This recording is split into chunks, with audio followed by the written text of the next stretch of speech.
Mesdames, Messieurs, merci de nous retrouver sur la 7TV, la télé qui nous ressemble et nous rassemble. ñu fas yéene nag sekk waxtaan bu am solo ak koo xam ne nag xawma ndax sans le vouloir il est le principal acteur d'un feuilleton politico-judiciaire au Sénégal. C'est un habitué de mon plateau mais tey nag waxtaan bi ñu ngi koy amal moom mu nekk fële ca France man ma nekk fii ci Sénégal alors Madiambal Diagne moom mooy sama ganu tay bi Madiambal Diagne nag kenn dootu ko présenté daanaka il est journaliste éditorialiste nekk président directeur général bu groupe de communication groupe médiatique et de communication bi nga xam ne moom mooy Avenir Communication alors dinañu ko présenté waat une fois n'est pas coutume Madiambal Diagne est aussi écrivain dans son escarcelle plusieurs ouvrages dont yoo xam ne mu ngi ko bind diggante 2022 et 2024 derrière Macky Sall derrière le masque signé Madiambal Diagne Amadou Ba la dernière marche publiée tout juste avant l'élection présidentielle et tout juste avant le livre sur Macky Sall Ousmane Sonko Adji Sarr l'histoire les confidences inédites de la victime un ouvrage publié également Wade 1001 vies moom mooy son dernier ouvrage et l'avant-dernier ouvrage moom mooy le dîner à la Maison Blanche attendra mu ci évoqué la problématique de l'immigration clandestine ak Madiambal Diagne nag ñu fas yéene gindiku ci lu bare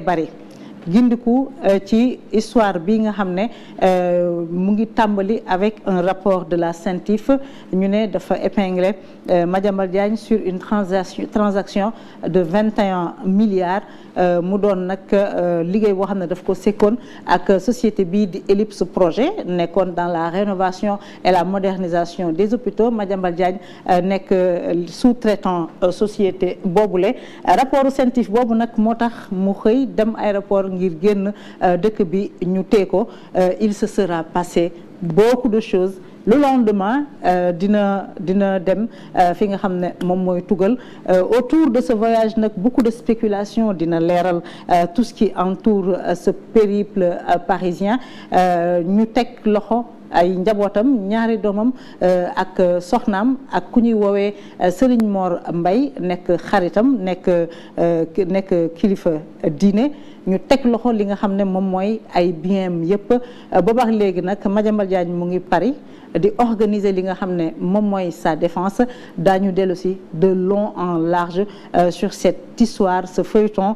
bi nga xam ne nag ça lui vaut aujourd'hui un éloignement du Sénégal un mandat d'arrêt international et puis mu figurer ci li nga xam ne moom mooy la notice rouge de Interpol ce matin il y avait une audience au tribunal de Versailles daañu revenir ci loolu yëpp Madiambal Diagne nag dina leeral suñuy gët ci tout ce qui se dit autour de cette histoire et on démarre tout de suite.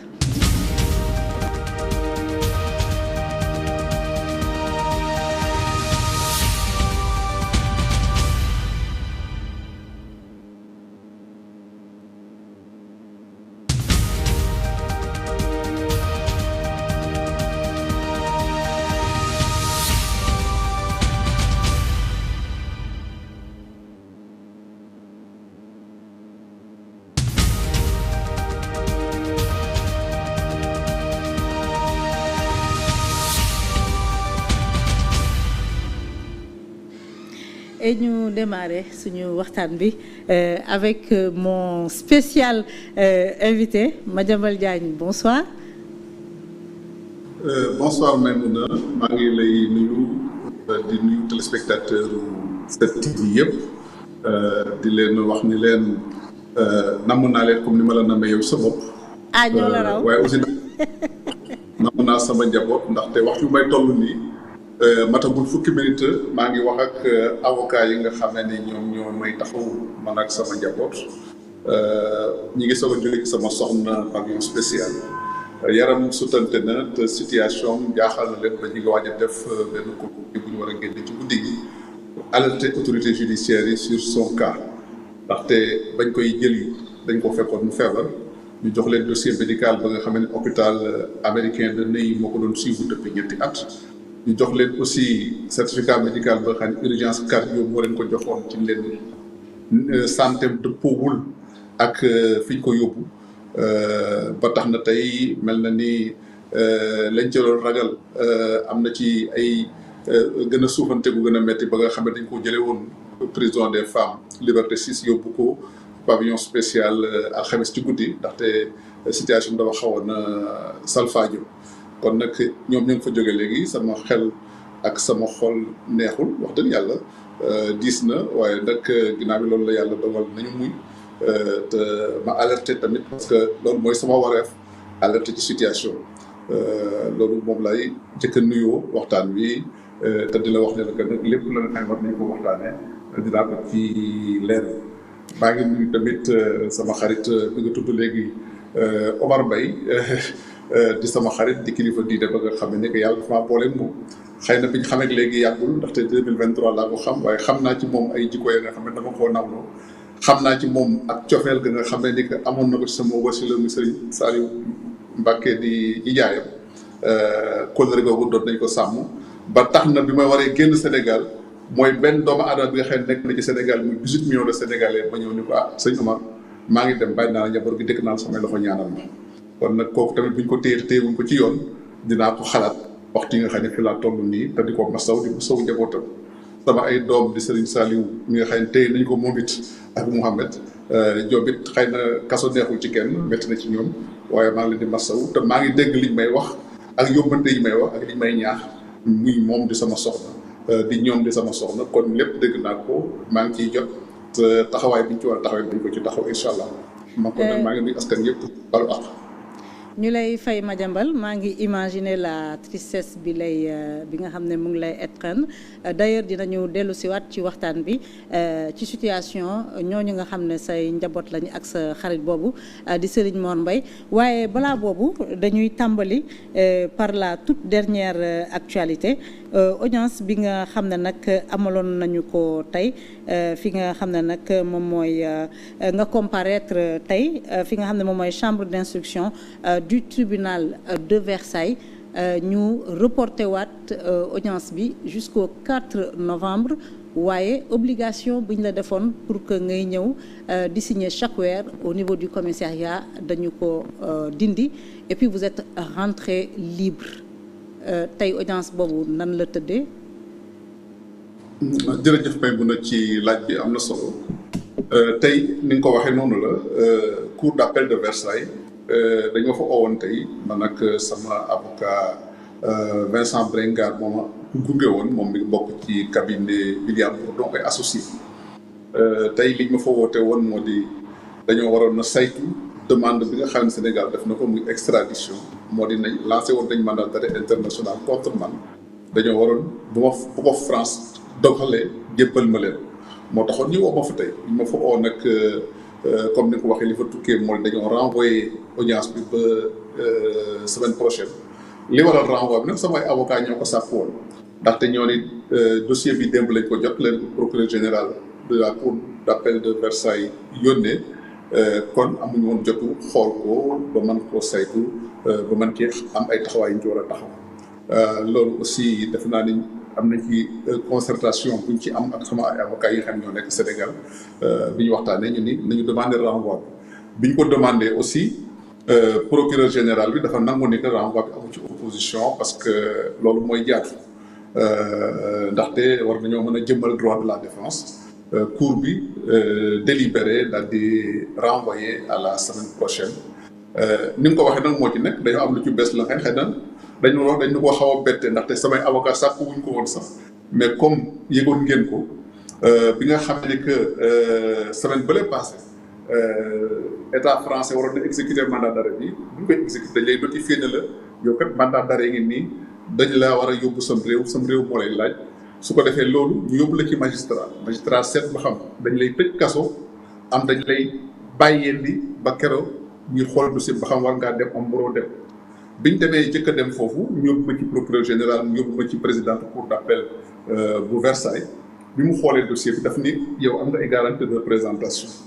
moo di que du ma la laaj caution financière yi ñuy laaj ñenn ñi nga xam ne dañoo toll sa situation ñaar mu ni ma lenn rek laa lay sant moo di que tribunal commissariat de police bu 8e arrondissement de Paris altine bu nekk ak alxames bu nekk na nga fa def nga présenté mooy li ñuy wax pointage du contrôle judiciaire def naa ko le 23 def ko le 27 tey nag bi ñëwee audience bi présidente commission d'instruction ci boppam moo del ci décision boobu ni soxlaatul ngay dem foofu di fa présenté wu ndaxte am nga ay garantie de représentation yu doy loolu aussi ki nekkoon président cour d'appel ci ko nekk juge bi doon statué ci loolu semaine ba la passé lu mel noonu la waxoon waaye xëy na moom moo dugaloon présentation bi devant le commissariat de police mais kii daf ni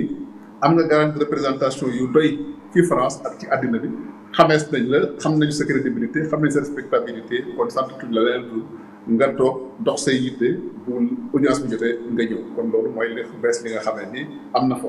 li fa amoon tamit tey lu bees moo di que bi ñu dikkee man ak sama ay avocat dañu waxoon ni audience bi ñaari yu mel noonu dañ koy def huis clos mooy dañuy tëj bunt yi chambre du conseil lay doon magistrat yi ñoo fay nekk ak avocat yi ak ki nga xam ne mbir mi soxal waaye war ngaa mën a sàkku ñu def ko audience publique bu fekkee yow public bi daf la soxal man nag loolu sàkku woon naa ko man ak samay avocat dinañ bëgg mu nekk audience publique ndaxte dossier bu mel ni dossier politique la te dafa am ay sénégalais yi nga xam ne gis ngeen ko tey ci réseaux sociaux yi dañoo bàyyi pour seen yitte bàyyi seen liggéey ñëw cour d'appel Versailles taxaw fa pour soutenir ma pour jàppale ma mais aussi pour xam li xew ci dossier bi ma wax cour bi nag ni leen dossier bi mel ni tey mën na ni mooy waxtaan Sénégal kon nag lu mel noonu soxal Sénégal ba gouvernement Sénégal jox ko dayoo ñoom nii ak fulla ak mu ñor ko noonu nii benn dossier bu fu ko nee ñore kon day soxla askanu Sénégal xam li ci xew parce que man aw ma lu may nëbb aw ma lu may làq damaa bëgg lépp nekk ci biti ma bëggoon ñu daal di daal loolu dañ koy def audience publique waaye nag tribunal délibéré dañ ni ñoom pour que daal sérénité des débats ak li procureur général bi demandé moo day ñu def ko en chambre du conseil kon finalement du doon audience publique. Pourquoi nga bëgg a circonscrire dossier bi jox ko ay contours politique est-ce que dossier bu ni mel est-ce que fële lañ ko war a àtte est-ce que affaire bi nekkul mbir boo xam ne ça doit être débattu et jugé par les juridictions sénégalaises pourquoi nga bëgg a transférer dossier bi yëpp fële nga xam ne moom mooy France. non man transféré wu ma dossier bi France yàlla dafa dogal ba ñëw France nekk fi kon ñoom bu Sénégal laajee ñu delloo ma Sénégal yoon dañ koy doxal moo di que France du tëb ñëw fekk ma ci mbedd mi jàpp ma yóbbu dafa am nu ñu koy doxale moo di dañuy xool dossier bi saytu ko xool lu ci nekk ak lu ñu may laaj ak lu ñu may tuumaal ak ba xam loolu yéen na maanaam am nit wala loolu jar nañu delloo ma am nit loolu moo tax kon fu ñu jaar dañ ko àtte France dinaa man ñëw naa France nekk naa fi kon tey loolu moo ci nekk kon man du man maa sàkku xëy na sax mën naa ni duni sàkkuma dossier bi ñu ubbi ko France mais fu mu jaar France daañu ci am lam ñam daan ci am kàddu ndaxte tey maa ngi France te France la ñuy laaj ñu delloo ma Sénégal kon nag foofu il àla kuli al tribunal France dina ci wax ci ni mu ci war a waxee àddu ci ba xam mu wàññi bu njëkk bëtam. Alors Madiambal dañuy dellu si à la genèse de tout ceci nan la lii yëpp tàmbalee da nga jóg di dem aéroport waroon na dem France nga dem aéroport ñu fekk ne dañ la def opposition biñ la defee opposition ne la mënoo voyager ñu joxaale la une convocation pour que nga dem wuyu le lendemain à la division des investigations criminelles pour affaire vous concernant est-ce que mën nga ñu relater exactement ce qui s'est passé à l'aéroport.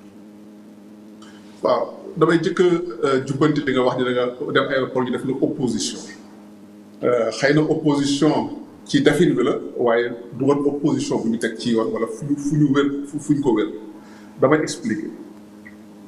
guddi 23 septembre jëm 24 septembre dama jógoon pour tukki dem France parce que dama amoon foofu ñaari rendez-vous professionnel benn rendez-vous maa ngi ko amoon alxames ci suba bi ñu des maa ngi ko amoon alxames ci ngoon muy le 25 au matin et le 25 au soir d'ailleurs sama programme voyage bu ma demoon foofu àgg le 24 au matin dama waroon a dem amoon benn rendez-vous bi nga xamee ni que le 24 la le 25 la ak le 25 ñaar yëpp le 25 la benn bi c'était avec des partenaires yu ma amaloon rendez-vous des partenaires yi nga xam ne ni ñoo ngi liggéey ci benn organisation bu nga xamee ni que mooy Union internationale de la presse francophone manifestation internationale bi war a def weer waree ñëw ci benn pays africain comme fu mel ni Gabon loolu moo nekkoon premier rendez-vous deuxième rendez-vous bi Ligue française de football dañu signé convention ak le journal Le Quotidien benn convention de partenariat donc waroon naa la direction de la communication de la Ligue française de football gisante ak ñoom le jeudi après-midi ànd ak ñoom seetaan le match Paris Saint-Germain Auxerre du samedi 27 ma programme woon ñibbi si waat Dakar le 29 loolu moo nekkoon sama plan de vol ma dem aéroport enregistré ñëw def sama formalité de police ba pare ba ñu defal ma cachet départ ci sama passeport kon opposition amul foofu aaye tukki amul foofu dara terewul bi may dem salle d'embarquement le benn policier seen may dem daal di may grave est-ce que war na voyager seet leen ay kayitam beneen policier ñëw ni ma boobu ma xool sa passeport ma jox ko mu xool gis cachet yeeg yëpp daal di ma topp moom suivez-moi ñu dem ci benn bureau à côté liñ may la wax li dama leen a topp sagement mu ñëw taal ordinateur bi tapé seet gisul dara lu ma war a mën a tukki mu daal di ma bon xaaral dem woy keneen kooku ñëw sàddi seet daal di ma bon woy grand excusez-nous mais peut-être on a besoin de quelques instructions rek ñuy jël mais sa vol demagul mën nga nekk ni ko tuuti nga baal ñu rek quoi ma toog amul benn problème vraiment dans une bonne ambiance ma gis ñuy dem ak dikk di dugg ak a génn ba jàgg man leen waaw mais yéen moo xew parce que man damaa war a dem te vol bi ñu ngi woote embarquement kon lu ngeen ko tëj noonu may ñu tuuti rek dañuy am lu ñuy seet donc kon loolu mooy li nga xam ne moo fa téye kon bu fekkoon dafa am opposition d'abord opposition lañu ko war a notifier boo dikkoon opposition wala ñu ne dinaa war a tukki boo dikkee ci comptoir police ba dëgg-dëgg bu ñu dugalee sa passeport xam ne waroo tukki kon dañ la daan doo dem kon loolu amul opposition amu fa te dinaa gën a ñëw ci loolu pour gën ko leeral bi nga xamee ne nag dem nañu ba sama avion décollé ñu ne ma oui mais avant sa avion bi décollé dañ ma ni xaaral kon parce que mi ngi yàgg ñu ngi yóbbu ci commissaire aéroport ñu jël ma yóbbu ma commissaire aéroport ma toog foofu bi ma dikkee commissaire aéroport ma toog ñu jox ma chaise ma toog ci buntu bi ak policiers yi ñuy waxtaan noonu di xaar ñoom ñu jot ay instructions. ci laa seen sama avion décollé non boobu avion bi décollé bi ma toogee foofu nag ci commissariat aéroport di ko xam même aéroport pour commissariat aéroport mu nekk mbooru pèlerin yi fi ñuy voyager donc ma toog foofu ci buntu bi ci biti ak yeneen policiers yi ñuy waxtaan après ma ni chef de poste mais yéen lu ngeen may téye fii yéen tamit quel est le problème non grand xam nga ni yow xam nga kër gi bu amoon problème kon duñ la bàyyi ngay toog fi di waxtaan ak ñun duñ la bàyyi conditions yi kon neneen lay demee mais dafa am rek lu ñuy vérifier avion bi décollé finalement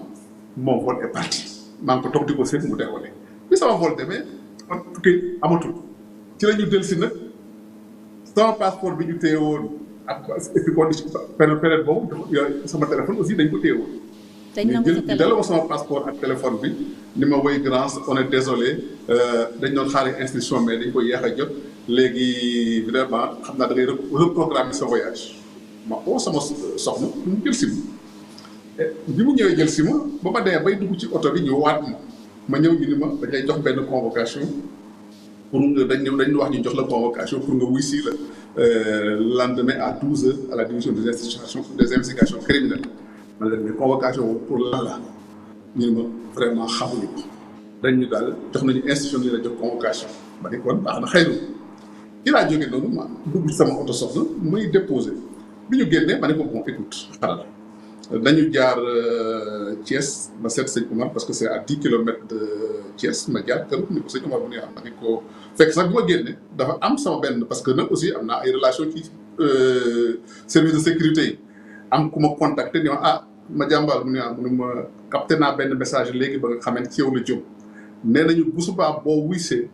daanañ la woo ngay dem mais cette fois-ci nañu def tout ba garder la à vue lenn rek laa lay digal haine bi ak bëgg laa sànq gi sori ga nga xamee ni boo fa nekkee na nga def attention li ngay lekk ak li ngay naan sama soxla ni ma hey bul dof taluma tënj talumay doom talu ñëw nekk ay jëriñ jéemal xool ba nga xamee ne nooy def. ki la wax loolu policier la wala. non mais c'est un agent de sécurité xam nga yow journaliste nga xam nga ñi ngay fréquenté ak ñi ngay fréquenté c'est des agents qui sont de l'État qui m'ont alerté qui ont capté un message. ci condition yooyu laa décidé ma ni mais écoutez est-ce que man war naa dem jébbal sama bopp ñii te xaw ma luñ may doyee xaw ma luñ may waajal xaw ma ban pexe la ñu nas ma ne nag kon war naa téye sama bopp ba xool lii fu mu jëm ak lan la ñu naan parce que maa ngi lay wax ni la xaw ma woon luñ may doyee xaw ma woon luñ ma naral dañ ma ni rek à la dernière minute wuy ji tax ñu xamal ma ni boo wuy jee doo fa jógee te daañu la fa téye te musiba mën na la faa fekk. kon nag defe naa ni bu fekkee am naa fulla ak fayda war naa mën a taxaw seetaat sama xel xool nu may doxale ci nga jël décision ne da ngay dem. non ci noonu laa jógee bi ma jógee noonu dellu sama kër jógee bi ma jaajee Thiès dellu sama kër sama téléphone maa ngi ko taal ba dugg sama biir kër bi ma duggee sama biir kër nag ba xam ne dugg naa sama biir kër ci laa fay sama téléphone donc sama téléphone c'était le dernier bornage de mon téléphone sama biir kër la.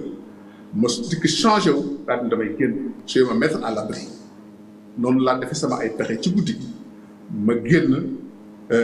Sénégal bi ma génnee Sénégal ma jël sama ay matuwaay pour continuer sama voyage ba ñëw France. waaw mais li ci xew moo. li ci xew mais il faut que nga leeralal ñu da nga ne da nga def say pexe génn Sénégal nga ne le dernier bornage bi ñu répertorié sa téléphone sa kër la. Pourtant, il semble avoir été dit que Thiès lañ la mujjee borné et loolu sax bokk na li tax ñu dugal si ki nga xam ne mooy sa xarit boobu di kilifa diine di Serigne Mor. Justement, c'est un mensonge d'État. Le ministre de l'Intérieur a raconté des histoires parce que xëy na il voulait présenter une histoire wala mu jël ay nit wax loo leen lenn li mais il est formel d'abord dañ ñëwoon sama téléphone laa koy sama téléphone ngeen ma yow woo ma ci sama téléphone. jour bi ma ñëwee woo ma ci sama téléphone le ministre de l'Intérieur Mouhamadou Bamba Cissé woo naa ko ci jour bi nga xam ne maa ngi nekk Paris. Ah bon. woo ci yeneen membre du gouvernement. Ah bon jot nga ko donc non mais justement c'est-à-dire que l'État ne doit pas mentir et surtout li ci gën a grave moo di l'État a menti autrement parce que bi ñu dikkee bëgg a gëmloo Sénégalais yi ni man dañ ma interdit ma tukki am na Sénégalais yoo xam ni ay njàccaar lañ xam nañ loolu mënut a nekk parce que boo dee da nga interdit ki mu tukki. bu dikkee aéroport dañ koy arrêté boo nee da nga ko doo ko bàyyi mu dem waxul naa di ko jox passeport naa ko dellu sa kër xam nga loolu kon premier mensonge mais deuxième mensonge gis nga bi ñu dikkee xam ne def nañu lu ñu warul woon def wala ni ñu ko defee du noonu dañoo jéemoon corriger seen faute boobu l'interdiction de sortie du territoire ñu ngi ko dugal le 24 à 11h16 laa lay wax. Elle est postérieure à votre voyage. Mais après mon départ, postérieurement à mon départ, lañ ko soog a dugal ci dispositif parce que dañ ko bëggoon a corriger mais comme un crime n'est jamais parfait ils l'ont mis à 11h16 moo tax bi ma ñëwee France d'ailleurs bi may wax ak policiers yi j'ai attiré l'attention man leen ko mais da ngeen di xam ne que man on m'avait jamais interdit de voyager ma ne ko l'interdiction a été postée dans le réseau à 11h16 te vous avez les moyens de le vérifier policier enquêteur dafa ma ni dis donc que vous êtes bien informé donc c'est vous dire que dañ doon jéem a corriger ay tooxi doona yi ñu def moo tax ñu raconter ça ne que dañu ma interdit de voyager personne ne m'a jamais interdit de voyager. léegi bi nga yegsee sa kër bi nga yegsee sa kër nan nga génnee ci réew mi nan nga génnee Sénégal. non mais écoutez je suis parti par la voie terrestre je suis sorti bon écoute am na ay détails yi nga xam ne xëy na du ma ci dugg mais maa génne sama bopp ci réew mi. Je suis parti par la voie terrestre li leen trompé woon nag moo di puisque et puis loolu c'était délibéré puisque man fay naa sama téléphone sama dernier bornage sama biir kër la ñoo ñu ngi may convoqué à midi donc ñoom jàpp nañ ni maa ngi sama biir kër di nelaw. donc ci guddi gi. bi nga xamee ne dem nañ ba midi non parce que biñ demee ba midi passé gisatuñ ma ci lañ dig ma seet si fekk nekkuma fa. donc yow ci guddi gi nga génn Sénégal. mais bien sûr su guddi gi laa génn Sénégal immédiatement bi ma àggee sama kër ba teg sama valise changer sama yére bi ma doon voyager ci laa daal di tegwaat ci yoon bi dem. Gambie trolley bu ma yóbbuwoon aéroport moom laa voyagé. Gambie nga dem à partir de la Gambie nga rejoindre Paris. Non, mais c'est pas un secret maintenant, tout le monde le sait. Je suis passé par la Gambie et j'ai pris un billet d'avion de la Royal Air Maroc à partir de la Gambie pour partir sur Casablanca et continuer sur Paris. Arrivé là-bas à midi, le 24 à midi là à Paris. Puis ma àggee le 24 à Paris man maa signalé ni maa ngi Paris. balaa ñuy ñëw ci signal ci loolu alors dañ ne dafa am ay information ba tax la présidence gambienne génne communiqué ne Adama Barrow dafa accorder le passeport diplomatique à d'anciens compagnons de Macky Sall dont yow da nga yor un passeport diplomatique gambien wala ce visa nga voyager. Non, c'est-à-dire franchement même passeport diplomatique Sénégal ma aw ma ko aw ma bu Gambie aw beneen réew man benn passeport la muy passeport ordinaire sénégalais et puis xel ban naa nangu kon la nuit du 23 au 24 ma génn Sénégal mën a dem am passeport diplomatique gambien man koo voyager mais la police sénégalaise c'est le titre de voyage avec lequel j'ai voyagé parce que aéroport ku embarqué ci avion am nga déjà bu ñu xamee foo jóge ak fooy dem xam nañu noo voyagé passeport boo voyagé. Faut pas aussi que ñu dikk tàmbal nit ñi di wax lu dëgg ba nga xamee ni on va créer n'importe quelle histoire bu amee ku Gambie jox passeport diplomatique wala keneen man ma jàmbal bokk ci moi j'ai voyagé avec un passeport ordinaire sénégalais il faut que ce soit très clair. Alors, ce passeport ordinaire sénégalais est traçable et a été enregistré aux aéroports de Banjul et aux aéroports de Paris. Alors nga dem Paris. yow yaa def message ne ci guddi gi da nga traversé guddi gi dem France ñu te gouvernement du Sénégal en réaction ministre de l'Intérieur en réaction limogé le chef du commissariat spécial de l'AIBD et le patron de la DIC ñu décidé ouvrir une enquête interne pour voir est-ce que da nga am ay connexion ay connivence au niveau de la police am na sax ñu dem ba naan Madiambal demam bi dafa bénéficier de complices au sein de la police même lan ngay wax ci loolu. non enfin man duma franchement je crois que kooku ku mu neex nga wax lu la neex accuser ku la neex Sénégal def nañ tàmm nañu loolu mais je ne vois pas ban policier mooy jël responsabilité. naan dafa lay dikk di la aider pour nga génn loolu franchement ay waxi kasaw loolu benn la maintenant limogeage bi ngay wax limogé nañu le responsable de l'aéroport mais dañ ko tooñ bu fekkoon dañ ni dañ ko jox dañ ko limogé yónni ko jëlee ko yóbbu ko feneen kenn déggul benn sanction bu ñu ko def parce que deful faute parce que bu defoon faute moo di nga ñu joxoon ko ni ko dañ la notifier une interdiction nga sàggan mu dem mais xam nga deful faute je viens de t'expliquer kenn notifié wu ko dara kenn amul interdiction bu ñu ko joxoon kon amul benn faute bu mu def au contraire le responsable de l'aéroport le commissaire a fait un zèle qui n'est pas un zèle professionnel contre moi contre le citoyen waruma woo de téye sans droit du titre kon da doon def pour jéem a aider état bi mais loolu c'est retourné contre lui waru ko woon a def kon bu amee faute c'est une faute vis-à-vis du citoyen vis-à-vis de mes droits moi en tant que citoyen mais deful faute vis-à-vis de l'état. Maintenant, le limogeage du commissaire de la DIC, c'est une autre histoire. Le commissaire de la DIC s'est révolté, il s'est rebellé. Ça peut un peu gêner sa carrière professionnelle, mais aussi, le commissaire de la DIC, mon fils Serigne Saliou, est venu assister sa tante au moment où sa tante a été interpellée. Nous dit que il est de la famille Diagne, le commissaire de la DIC a dit que c'est pas normal. Il a pété un câble devant les avocats et devant tout le monde. C'est ça qu'on lui reproche, le commissaire de la DIC. Ah bon? Mais ce n'est pas d'avoir fait une faute. Il a pété un câble pour dire que l'arrestation et la garde à vue de Serigne Saliou est inacceptable. Ça ne repose pas sur une question de droit. Et il a eu le courage de le dire. Parce que aussi c'est un officier de police judiciaire qui doit respecter les droits des citoyens. Voilà ce qui s'est passé. Donc il ne faut pas qu'on traverse l'histoire. Parce que aussi, il ne faut pas aussi que l'État apprenne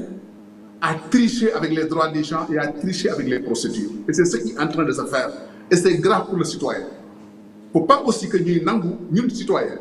di bàyyi état ba nga xamee ne day def lu ko neex di jéem a jalgati yoon pour jéem a justifier ay procédures wala pour buntu xataa wala teg la nga xam ne yoon teg ko donc loolu mooy li nga xam ne mën naa la expliquer ci limogeage yooyu nga xam ne mooy les commissaires de police yi ñu lay wax. alors en réaction toujours ci génn bi nga xam ne génn nga ko ils sont revenus le même soir bi ñu yëgee ne yaa ngi à l'étranger teg loxo ki nga xam ne moom mooy sa soxna sa doom Mohamed Diagne ñu teg ko loxo fële nga xam ne moom mooy frontière u Gambie. Serigne Saliou Diagne bi nga xam ne moom moo jiite le groupe de médias Avenir Communication aussi ñu teg ko loxo ak ki nga xam ne moom mooy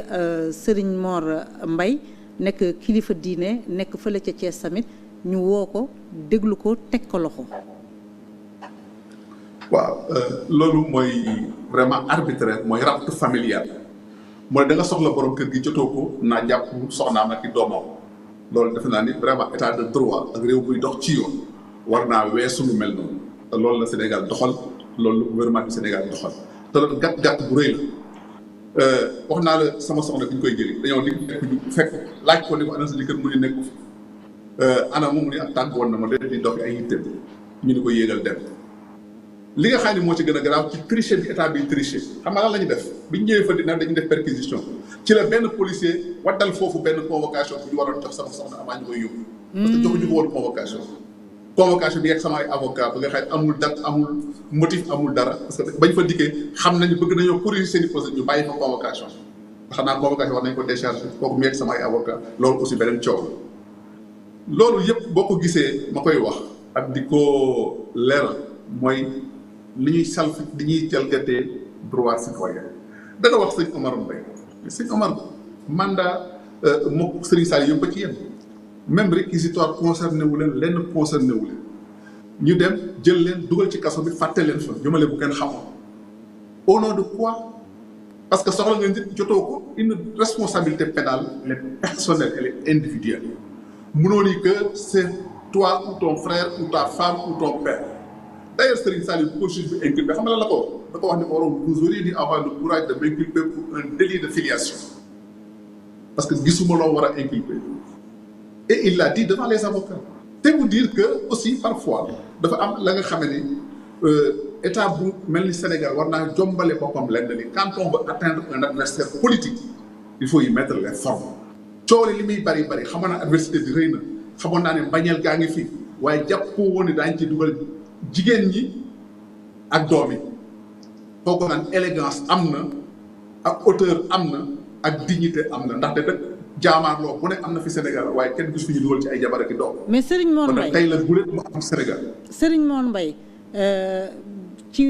li nga détails yi nga xam ne am nañu ko dañ jàpp ne daf la dimbale et que da nga nekkoon ak moom en contact ba bi ngay génn yëpp est-ce que du loolu lañ ko tegee loxo. non il est incontestable que man maa dem seeti ko ni ko sëñ bi maa ngi dem ñaanal ma est-ce que fournir na ma moyen est-ce que moom mën na maa téye ma dem bu mu bëggee dem. est-ce que moom policier la wala ni ma doo dem wala parce que en réalité Serigne Omar du Serigne Mor Serigne Omar Mbaye la tudd Serigne Omar dafa ne mais saa waay te ngaa toog fii jaru ko ma ne ko déet sëñ bi moo toogee te xaw ma lu ñu may dee à quelle sauce je serais mangé ma ne ko da ngaa bu ma fi toogee est-ce que duñ ma def dañu def tey lu saar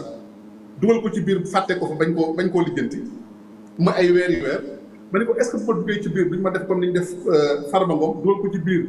fàtte ko fa bañ koo lijjanti est-ce que duñ ma def di ñu def Lat Diop dugal ko ci biir fàtte ko fa bañ koo lijjanti est-ce que duñ ma def ni ñu def Badara Gadiaga dugal ko ci biir fàtte koo lijjanti est-ce que duñ ma def ni ñu def Abdou Nguer dugal ko ci biir fàtte koo lijjanti est-ce que duñ ma def ni ñu def Xaadim Ba dugal ko ci biir fàtte koo lijjanti ak keneen ak keneen ma ne ko tey bu may wuy ci damay xam luñ may doyee xaw ma luñ may doyee xaw ma ba xam bu ma demee ñu ne la toogal fii nangam lañ lay toppee te yow yoroo waajaloo sa bopp mais du mën a sotti loolu mooy les motivations pour lesquelles ba ma demee dama ne je suis en France pour préparer ma défense te ñëw gi ma ñëw fii daf ci am solo lu tax xam naa luñ ma doon doyee ak xam naa luñ gas kàmb buñ ma gasaloo li nga xamee nan la dañ ma koy toppee mais ci laa mën a xam dossier bi ne lii lañ may toppee lu ci wér ak lu ci wérul ak la nga xamee ne que moo ci complot ma mën a dikk nag li nga xamee ne dañ koy wax ma indi leen ay firnde indi rassembler les éléments de preuve en travaillant avec mes équipes pour rassembler tous les éléments tey heure bu may wax ak yow mes avocats sénégalais ont un dossier sur tout le travail que bi ñu defoon sur ce dossier là te daañu ci dellu si. tout ce contrat lu ci mosoon liggéey nañ ko ci ba suñu ay avocats jot nañu les éléments de preuve loolu bu ma nekkoon biir Sénégal toog fa ñu dugal ma biir Rebeuss fàtte ma fa boo ko mën a def. daañu ci ni ma mën a taxaw sama njaboot te sama njaboot waxoon nañ ma ko ni ma ma mën a ni njëriñ bi ñu mën a amal ci biti doo am ci boo nekk ci biir kaso. daañu dellu si ci loolu daañu dellu si ci loolu Madiambal ba tey ci série de réaction actes yi nga xam ne état du Sénégal jël na ko bi nga defee sa poste xam la ne yaa ngi France ñoom dañoo lancé un mandat d'arrêt international contre yow. yow nga répliquer defaat poste ne da nga nekk di waajal sa défense boo paree di nga ñëw. Argument boobu nga joxee lan nga doon xaar ñu annuler mandat d'arrêt bi wala. non xam nga kuy nëbbatu wala dérobé wu doo di kat man maa ngi béréb sàngam maa ngi réew sàngam mënoon ngaa dem rek bañ a wax kenn dara xëy na kon ñu ngi doon di ma wër yaakaar ni maa ngi Gambie wala maa ngi Mauritanie wala maa ngi Guinée Bissau wala maa ngi Hong Kong man maa ni egsi naa France kon ku may seet xam nga ni France nga may seet loolu leer na kon ku waxee ni fi nga nekk rek ndëbbatu woo ñu seet si la France donc seen réaction mooy ñu lancé mandat d'arrêt international contre Madiambal defe naa ni que am na ñu fi topp ci Sénégal waaye diligence bi nga xamee ni mooy diligence particulière ak sérénité bi ñu def ci sama mandat d'arrêt international bi boobu lii sax dafa am seen médias yi ko annoncé avant même juge bi di ko signé fekk na la fi yéen ñëpp a ngi koy fekkee kon defe naa c'est une diligence particulière ñu ni déedéet bi nga xamee ni ñëw naa fii seen i médias di wax lu ne ñu koy wax ma am équipe d'avocats qui est professionnelle rigoureuse et sérieuse dama aussi bëgg na nga xam ne dafa am la xam ne dama koy sàmmanteeg sama bopp ñun ñoo jël initiative ñoom ñi ngi def mandat d'arrêt le 26 muy vendredi 26 samedi 27 dimanche 28 lundi 29 le 30 sama avocat bind Interpol ni ko Madiambal Diagne fait l'objet d'un mandat d'arrêt international dañu bëggoon assurer wu que l'existence de la fiche rouge de la liste rouge pour qu'on puisse prendre nos dispositions et nous mettre à la disposition de la justice kuy nëbbatu ak di làqatu doo def loolu ñu jot ko Interpol tontu ñu dañu jot nañu seen requête mais duñ ci mën a gën a tontu parce que dossiers yi ñu yor dafa bari am na traitement buñ ci def daañu leen dellu si waat ma ci jamono yooyu ma nekk di continuer di liggéey ak sama ay avocats France ak ay avocats Sénégal yi muy le pool des avocats d'ailleurs maa ngi ciy profiter pour remercier leen ci seen taxawaay ak seen engagement ak vraiment niñ ma taxawoo muy maître Amadou Sall maître Dior Diagne maître Ramapa maître Pape Sène maître Antoine Mbengue maître Arona Bass maître Babacar Cissé maître Ousmane Thiam ñu def un pool collectif très soudé très professionnel di liggéey ak mes avocats français ñu dajale suñu ay éléments de preuve di dajale suñu ay éléments de réponse ba suñu dossier ndi kocc ñu téye ko li ñu defaat xam nga lan la may mun le 10 octobre laa la wax ne nous avons écrit au procureur général de la cour d'appel de Paris pour lui dire que par voie de presse am na un mandat d'arrêt ba nga xam ne yónnee nañ ma ko Madiambal Diagne ni que Sénégal ne dafa bëgg bu ñëw nous tenons à vous dire que nous nous mettons à la disposition de la justice pour l'exécution d'un tel mandat d'arrêt et ñu joxe sama adresse ba nga xamee ni que c'est un appartement que j'ai loué pour une longue période ni leen que fii mooy sama adresse kon bu ngeen ma soxlaa foofa lay nekk je suis à votre disposition mais moo tax bi ñuy exécuter mandat d'arrêt bi sonnuñu waruñu ma fenn xam nañu fuñ bay fekk ñëw nañu fekk ma fa amuñu droit dugg ci biir domicile privé mais dañ ma xaar ci buntu bi bi may génn ñu ne ma monsieur Diagne vous avez de la visite. donc arrêté wuñ la en pleine circulation. arrêté wuñ la en pleine circulation damaa génn sama appartement ci mbedd bi boo génnee sa appartement parce que amuñu droit dugg ci biir damaa génn ci mbedd bi dama doon doxi sama soxla ñu ne ma fekk leen ñu taxaw ñu ne ma monsieur Diagne vous avez de la visite. J'ai dit oui, à laquelle vous deviez vous attendre. Je l'ai dit bien sûr. Vous faites l'objet d'un mandat d'arrêt international demandé par le Sénégal. et on doit vous présenter au procureur général man leen soit mani leen est-ce que du ngeen ma may ma dugg ci biir jël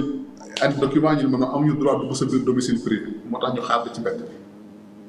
c'est comme ça qu'ils m'ont embarqué yóbbu ma à la direction de la police judiciaire de Nanterre. Ils m'ont interpellé vers 10h15, 10h20. bi may àgg Nanterre à la police judiciaire il était ay presque 11h. ñu ñëw ñu ubbi procès verbal de notification du mandat. Entendre ma sur procès verbal pendant 2h, 2h30 ma lire sama procès verbal j'avais même pas pour vous dire soxlawuma woon même sama avocat ñëw assister ma à cette audition là parce que c'était déjà préparé. ma répondre sama audition boobu signer sama procès verbal mes avocats me disent on se donne rendez-vous à Versailles au bureau du procureur général de Versailles policiers yi jël ma yóbbu ma présenter ma le procureur général de Versailles mu def liggéeyam moo di lan notifier ma mandat d'arrêt bi ni ma Sénégal dafa bëgg ñëw maintenant je fixe une audience pour le 28 mais en attendant dama lay présenter à la présidente de la cour d'appel de Versailles pour mu statuer sur ta liberté ndax dañ lay bàyyi dañ lay yóbbu kaso am dañ lay bàyyi nga ñibbi le procureur général a requis même l'écrou il a dit parce que c'est un principe l'écrou d'extradition bi ñu dikkee ci président tribunal bi mu déglu ñu pendant 2 heures de temps man ak samay avocat seet li mu war a seet vérifier li mu war a vérifier def motivation ni vous avez les garanties de représentation suffisantes. Vous êtes une personnalité internationalement reconnue, crédible, et vous avez une adresse fixe et précise, et vous avez été proactif. Moi, je dis que exécution mandat d'arrêt bi maa demal sama bopp jébbal sama bopp police en quelque sorte parce que jébbal sa bopp moo di nga ni kat buñ may wër maa ngi béréb sàngam mën ngeen faa fekk heure bu ngeen bëgg te noonu la demee kon nëbbutu moom làqatu moom moo tax ils n'ont eu aucune difficulté pour mettre ma sous contrôle judiciaire ni ma comme ni ma leen ko waxee woon.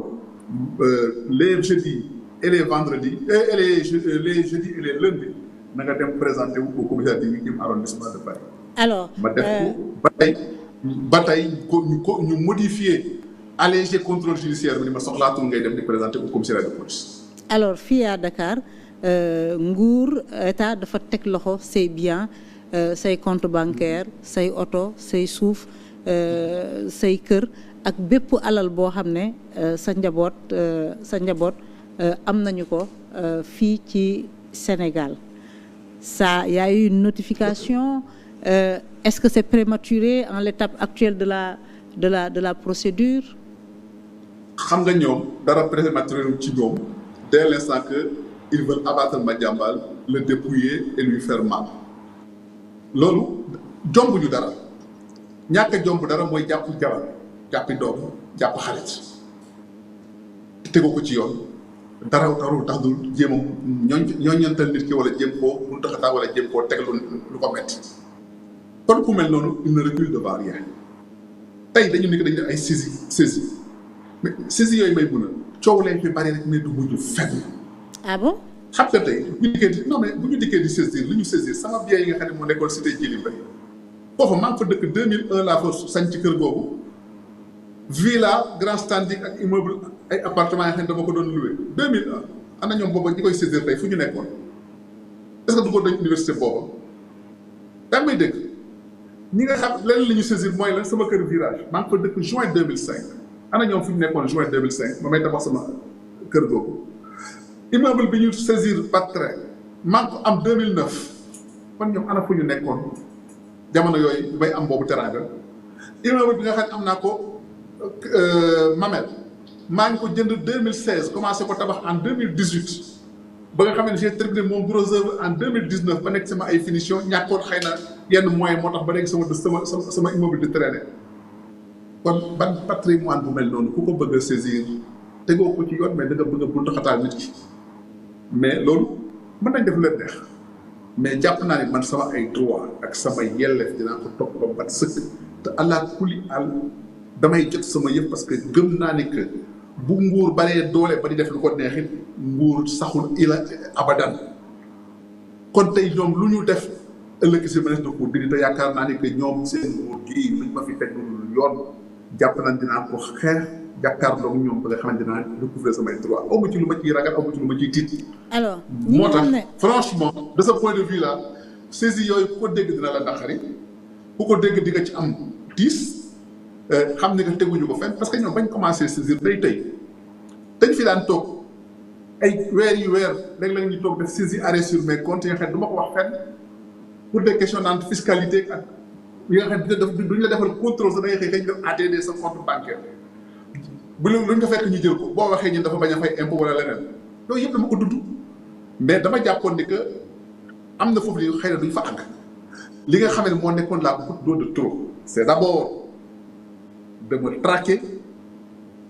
de façon totalement illégale mais surtout de manipuler la justice parce que xam nga ay manipulation de justice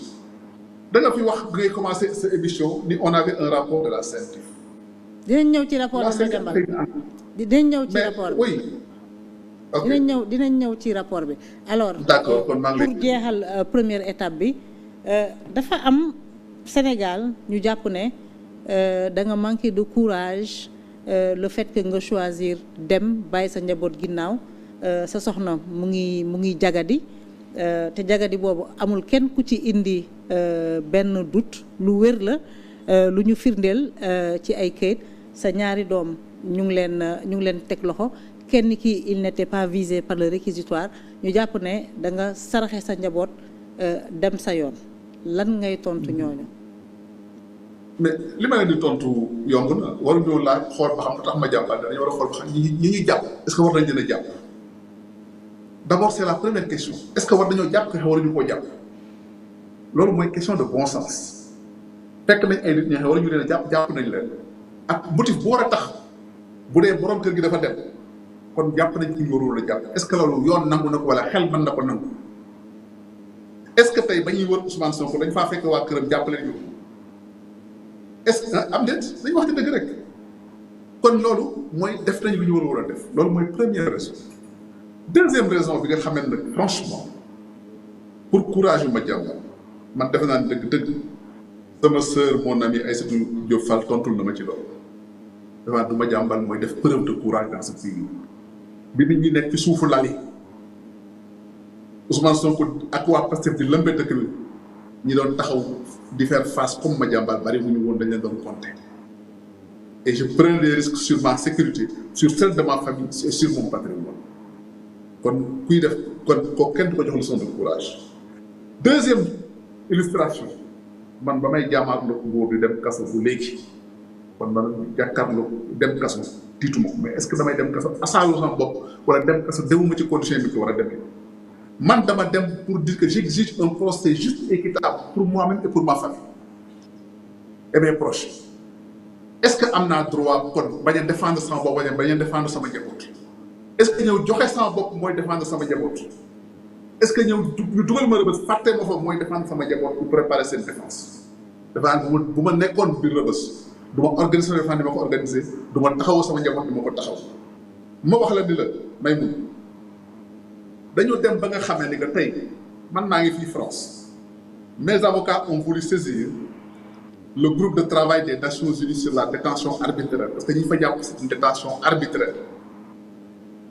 ñu yónnee pouvoir mooy li ngay signer avocat bi ni ko man Mame Bintou Diaby man Serigne Saliou Ndiaye man Omar Ibrahima Mbaye man Mohamed Diagne dox naa milliard pour donc associer mandat pour ñu saisir le groupe de travail des Nations Unies pour la détention arbitraire. Mais depuis 21 jours, ces formulaires-là sont envoyés. Le juge de qui tant que le procureur du pôle financier. Est-ce que le droit de la défense là? Voilà ce qui s'est passé. Depuis 21 jours, jusqu'à présent, aujourd'hui, ça m'a avocat qui réunir pour dire que trop c'est trop. Comme nous devons défendre beaucoup. Nous devons signer pourvoi. Moi, je dis que moi, signer def signature, jox mandat avocat. Est-ce que y a un procès juste et équitable? Et effectivement, quand je suis en France, je suis en France pour préparer ma défense et pour aspirer à un procès juste et équitable. Je suis à la coulier. Je suis par force, je suis Sénégal, je suis Sénégal, je suis Ousmane Sonko, je suis Sénégal. Aujourd'hui, France, je suis au Sénégal sans les garanties d'un processus équitable. Je vais vous donner un exemple. Le Sénégal, septembre passé, Bassirou Diomaye Faye et Ousmane Sonko, ils ont refusé de livrer à la Guinée un blogueur qui s'appelle Djibril Agi Silla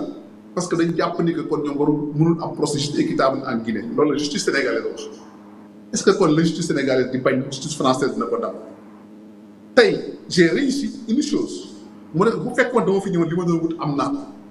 moo di que j'ai créé les conditions que la France va veiller à ce que ce procédé de la justice équitable. Sinon, la France doit livrer au Sénégal. Et dans ce cas, j'ai gagné un combat que je n'aurais pas pu gagner sur mon guerre de vote. Maintenant, comme on arbitrer, franchement. Mais aussi, je suis responsable. Je suis responsable. Expérience internationale, expérience des grandes affaires dans le monde. Parce que moi, au Sénégal, donc on accueillir. Combien de personnes j'ai accueillies au Sénégal comme des réfugiés ou bien des personnes persécutées dans leur pays? J'ai accueilli des dizaines de Turcs que j'ai protégés. J'ai accueilli des journalistes africains. Ils ont Gambie sous Yaya Jammeh.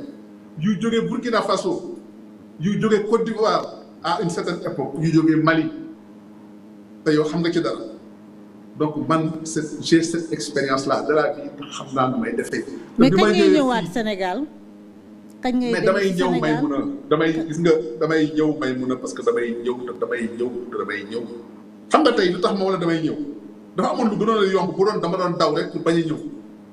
xam nga bi ma ñëwee fii ce qui est plus simple mooy mu demander asile politique buñ ma joxoon asile politique boo ko demandé woon ba ma ñëwee France kon mandat d'arrêt kenn du ko wax kenn du wax waxi et kon lii audience yi am fi kenn du ko wax dañ ma naan tu es couvert par l'asile politique. Mais est-ce que les faits sont en rapport avec ce exercice ou métier journaliste ou le métier écrivain? À dossier bu yow nangu nga ni yow tey may mun a muy yow di 90% des Sénégalais ku taxaw ni Madiambal est politiquement persécuté au Sénégal di nga ko gëm. Je peux avoir un dossier qui était la persécution politique qui me donne droit à un asile politique su ma ko bëggee ici en France mais je veux pas de ça dama ni j'exige un procès juste et équitable. Et c'est pas tomber dans l'oreille d'un sourd parce que la justice française est sensible à ma requête et ma demande. Mais quand il y a un peu il y a une condition ngay xaar mu réunir pour que nga mën a ñëw Sénégal. li ma la xamal moo damay ñëw bu soobee yàlla te dinaa ñëw jàmm biir Sénégal te la ma war a def dinaa ko fa def kooku moom na sa xel dal may mun ça je te le dis man maa taxaw nii damay ñëw maa taxaw nii damay ñëw dëgg la nag du ma tëb ñëw te ak sama waa kër du ma ci gisoo yow du ma organiser ñoom sama waa kër aussi il faut dire une chose ah ñi nga sama soxna mi ngi feebar samay doom Mohamed il était sous perfusion pendant 48 heures ces derniers jours Serigne Saliou aussi il est stoïque mon ami Serigne Omar il est stoïque mais aussi lañ may wax man dégg naa ko la ñuy wax sama ay avocat ak la ñuy wax sama ñi leen di seet si ak lañ may jox comme ay recommandation ak ay suppliques man dégg naa ko loolu aussi du ma ko tànqamlu parce que combat bi du man rek combat bi ak sama njaboot la te lu ma ciy def dama parce que man dama aussi yàlla dafa ma baaxee lenn aussi dama koy sant yàlla moo di jege naa sama njaboot jege nga xamee ni lu ma nekk ak ñoom dañ koy xam lu may dugg dañ koy xam te damay nekk damay ànd ak ñoom kooku am naa complicité boobu avec ma famille am communication ba nga xamee ni que sama njaboot umpantewuma ak ñoom kon nag loolu aussi wax dëgg yàlla loolu nii dinaa tenir compte ci loolu tenir compte aussi ci ay réalités objectives parce que aussi tey même boo xoolee tey li nga xam ne moo xew foofu nga ñëw gis jigéen mu feebar ñu ne la kii kat yow wax nga ni que kenn nattablewul feebar ma wax la ni la dafa am les hôpitaux les plus importants ici à Paris mooy l'hôpital américain de Naï qui a fait un dossier médical qu'on a déposé devant le juge d'instruction ñu ignoré ko Urgence Cardio a fait un certificat médical ñu ignoré ko ñu dem ba mu xaw a dem ci seen loxo amatuñu pexe ñu daw ci guddi gi jeudi passé yóbbu ko hôpital ñu mel noonu est-ce qu'il recule devant quelque chose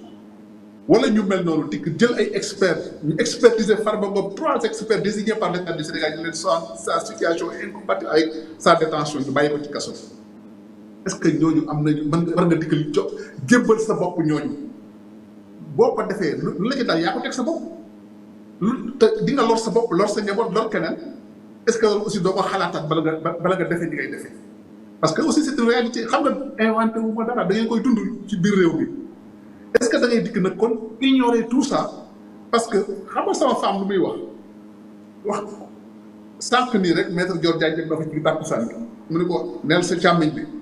ay ngóoree kajoor yooyu na ko fi téye bu ma fonto. Donc il faut aussi qu'on soit réaliste. maa ngi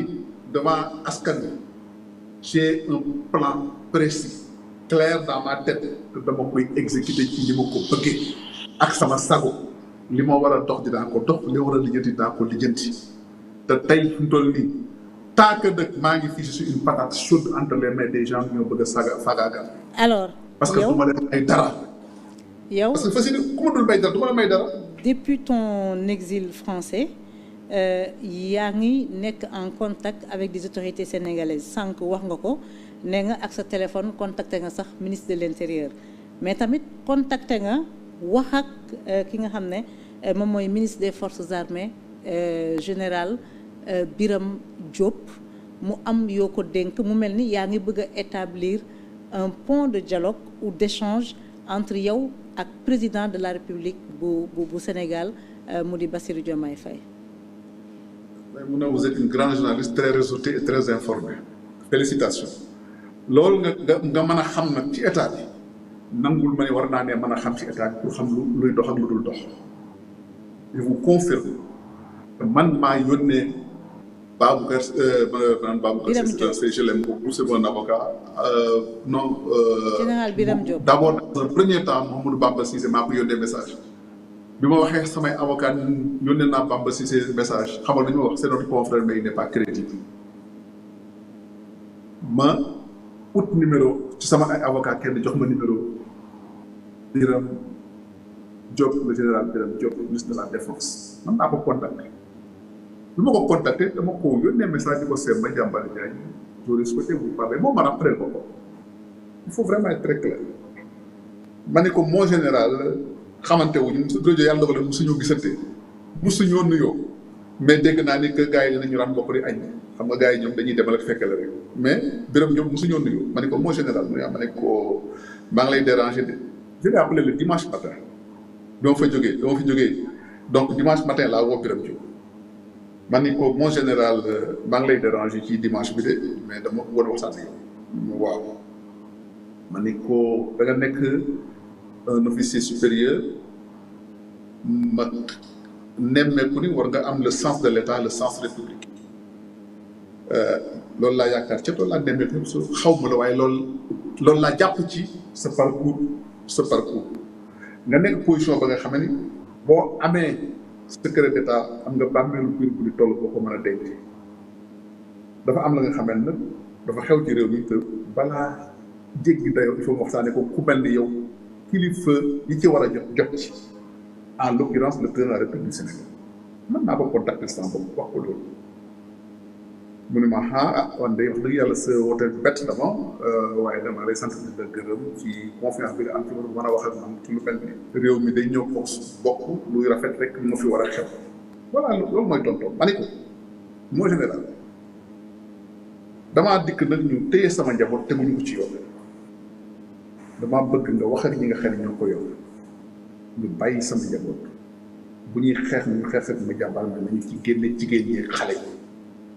te duma leen may lu toll ni tarfatal ay ni ñu néewal doole wala ñu jaar ci sama ay droit jabar wala sama ay droit la ma ne ko nag à la guerre comme à la guerre du ma nangu kenn di ma salfaañe wala di fàññe sama njaboot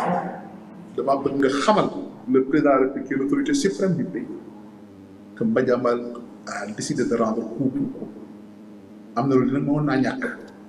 mais dama bëgg mu leer bañ ko dafa bëgg ëllëg si bi kenn dama yent ma ne ko bu ma kenn yent moo tax dama la koy wax nga mën a wax ak président de la République pourquoi nag ma tànn la yow moo ne dama lay jox firnde ndax waxtaan day am firnde dama lay yónnee la nga xamee ni nga xoolal ko sa bopp d'abord di nga xam gravité bi di nga xam sensibilité bi par rapport à l'état ndax di nga ko mën a vérifier sa bopp ndax di nga xam lii wér na am wér ndax vous êtes yëpp placé pour loolu ma yónnee ko un document ni ko nag damay dem crescendo lii mooy li gën a tuuti ci li ma yor xëy na nag ku mel ni Ousmane Sonko jàpp na ni man damay wax ay marché armement yi nga xam ne dañ ko jox waa Sweet Beauté loolu man lu tuuti la ci man wala mu yaakaar damay wane ay vidéo wala yenn photo yi bañ loolu lu tuuti la ci man li may wax mooy affaire d'état la te li may génnee ak li ma nga xam ne moom laa nar a xeex comme arme du ci mucc te président de la République Bassirou Diomaye mën na cee bañ a mucc moo tax nag moom mi nga xam ne mooy président de la République bu mu ko umpale ma ne ko dinaa la yónnee lii nga xool nga waxtaan ceeg moom ma yónnee ko mu xool boo waat ne ma jot naa ko xool naa ko je vous remercie pour la confiance réew mi lu rafet rek a fi xaj am na loolu ni waruñu faa àgg ndax may nga ma won ko ñi nga xamee ni que parce que da nga ma ne naa ko jox président mais est-ce que mën nga ma won ko mon collègue de l'intérieur muy le ministre de l'intérieur Bamba Cissé ma ne ko mon général yow yaay yor sa cëggal buy j'ai confiance en vous à votre sens républicain jox naa la li ma lay jox koo yaakaar ne war nga koo mën a partager ak moom nga partager ko man am ko ci problème mu ne ma non puisque da nga ma ko jox bëgguma woon mu circuler nga yaakaar ni man maa am déloyauté ma ne ko koo ko bëgg a jox man ko jox ma dollil ko ci ni ko je suis très précis na nga wax Bamba Cissé sa collègue ni ko hier samedi donc le 27 à 16h15 il a parlé à son homologue de l'intérieur boobu Bruno Retailleau la moo nekkoon fii France ma ni ko ils ont parlé j'ai le verbatim de leur conversation nga ni ko France du doxee ni mu ko bëggee moom que ministre de l'intérieur patamee ma jàpp ma yóbbu ba te teg ko ci yoon donc loolu mooy sama échange ak Birame Diop j'ai la confirmation pas par lui parce que après dañ ko ci xawoon na indil ay problème ni dafa idée comme li ñuy wax naan que dafa am complicité wala ay collision avec les donc dañuy commencé créer ay problème di ko takkal ay pot il ne m'est pas revenu mais je sais qu'il a parlé de cette question-là et la question a été portée à l'attention du président de la République et à l'attention de Ousmane Sonko te xam naa ku nekk ci ñoom loo ca wax loolu mooy sama diggante ak Birame Diop je peux le confirmer maa ko def dama ko def rek pour dànkaafu dama ko def par sens républicain dama ko def rek parce que man ma préoccupation première et elle reste ferme et définitive mooy sama waa kër nañ leen bàyyi te du ma nanguñu sànq sama waa kër ku sànq sama waa kër dinaa la jéem a sànq te du ma la te mais da nga ne da ngay agir crescendo nga njëkk koo jox lenn au bout de combien de temps ou bien au bout de combien d'échanges de documents ou d'informations ci ngay passer à l'étape supérieure est-ce que da nga détenir des informations yu mën a nërmel état du Sénégal may ma sama agenda bopp rek maa koy décider sans bopp xam nga yéen nag aussi da ngeen a yàkkamti yéen journalistes yi xam nga yow ba ma nee cëpp France la ma commencé wut interview am de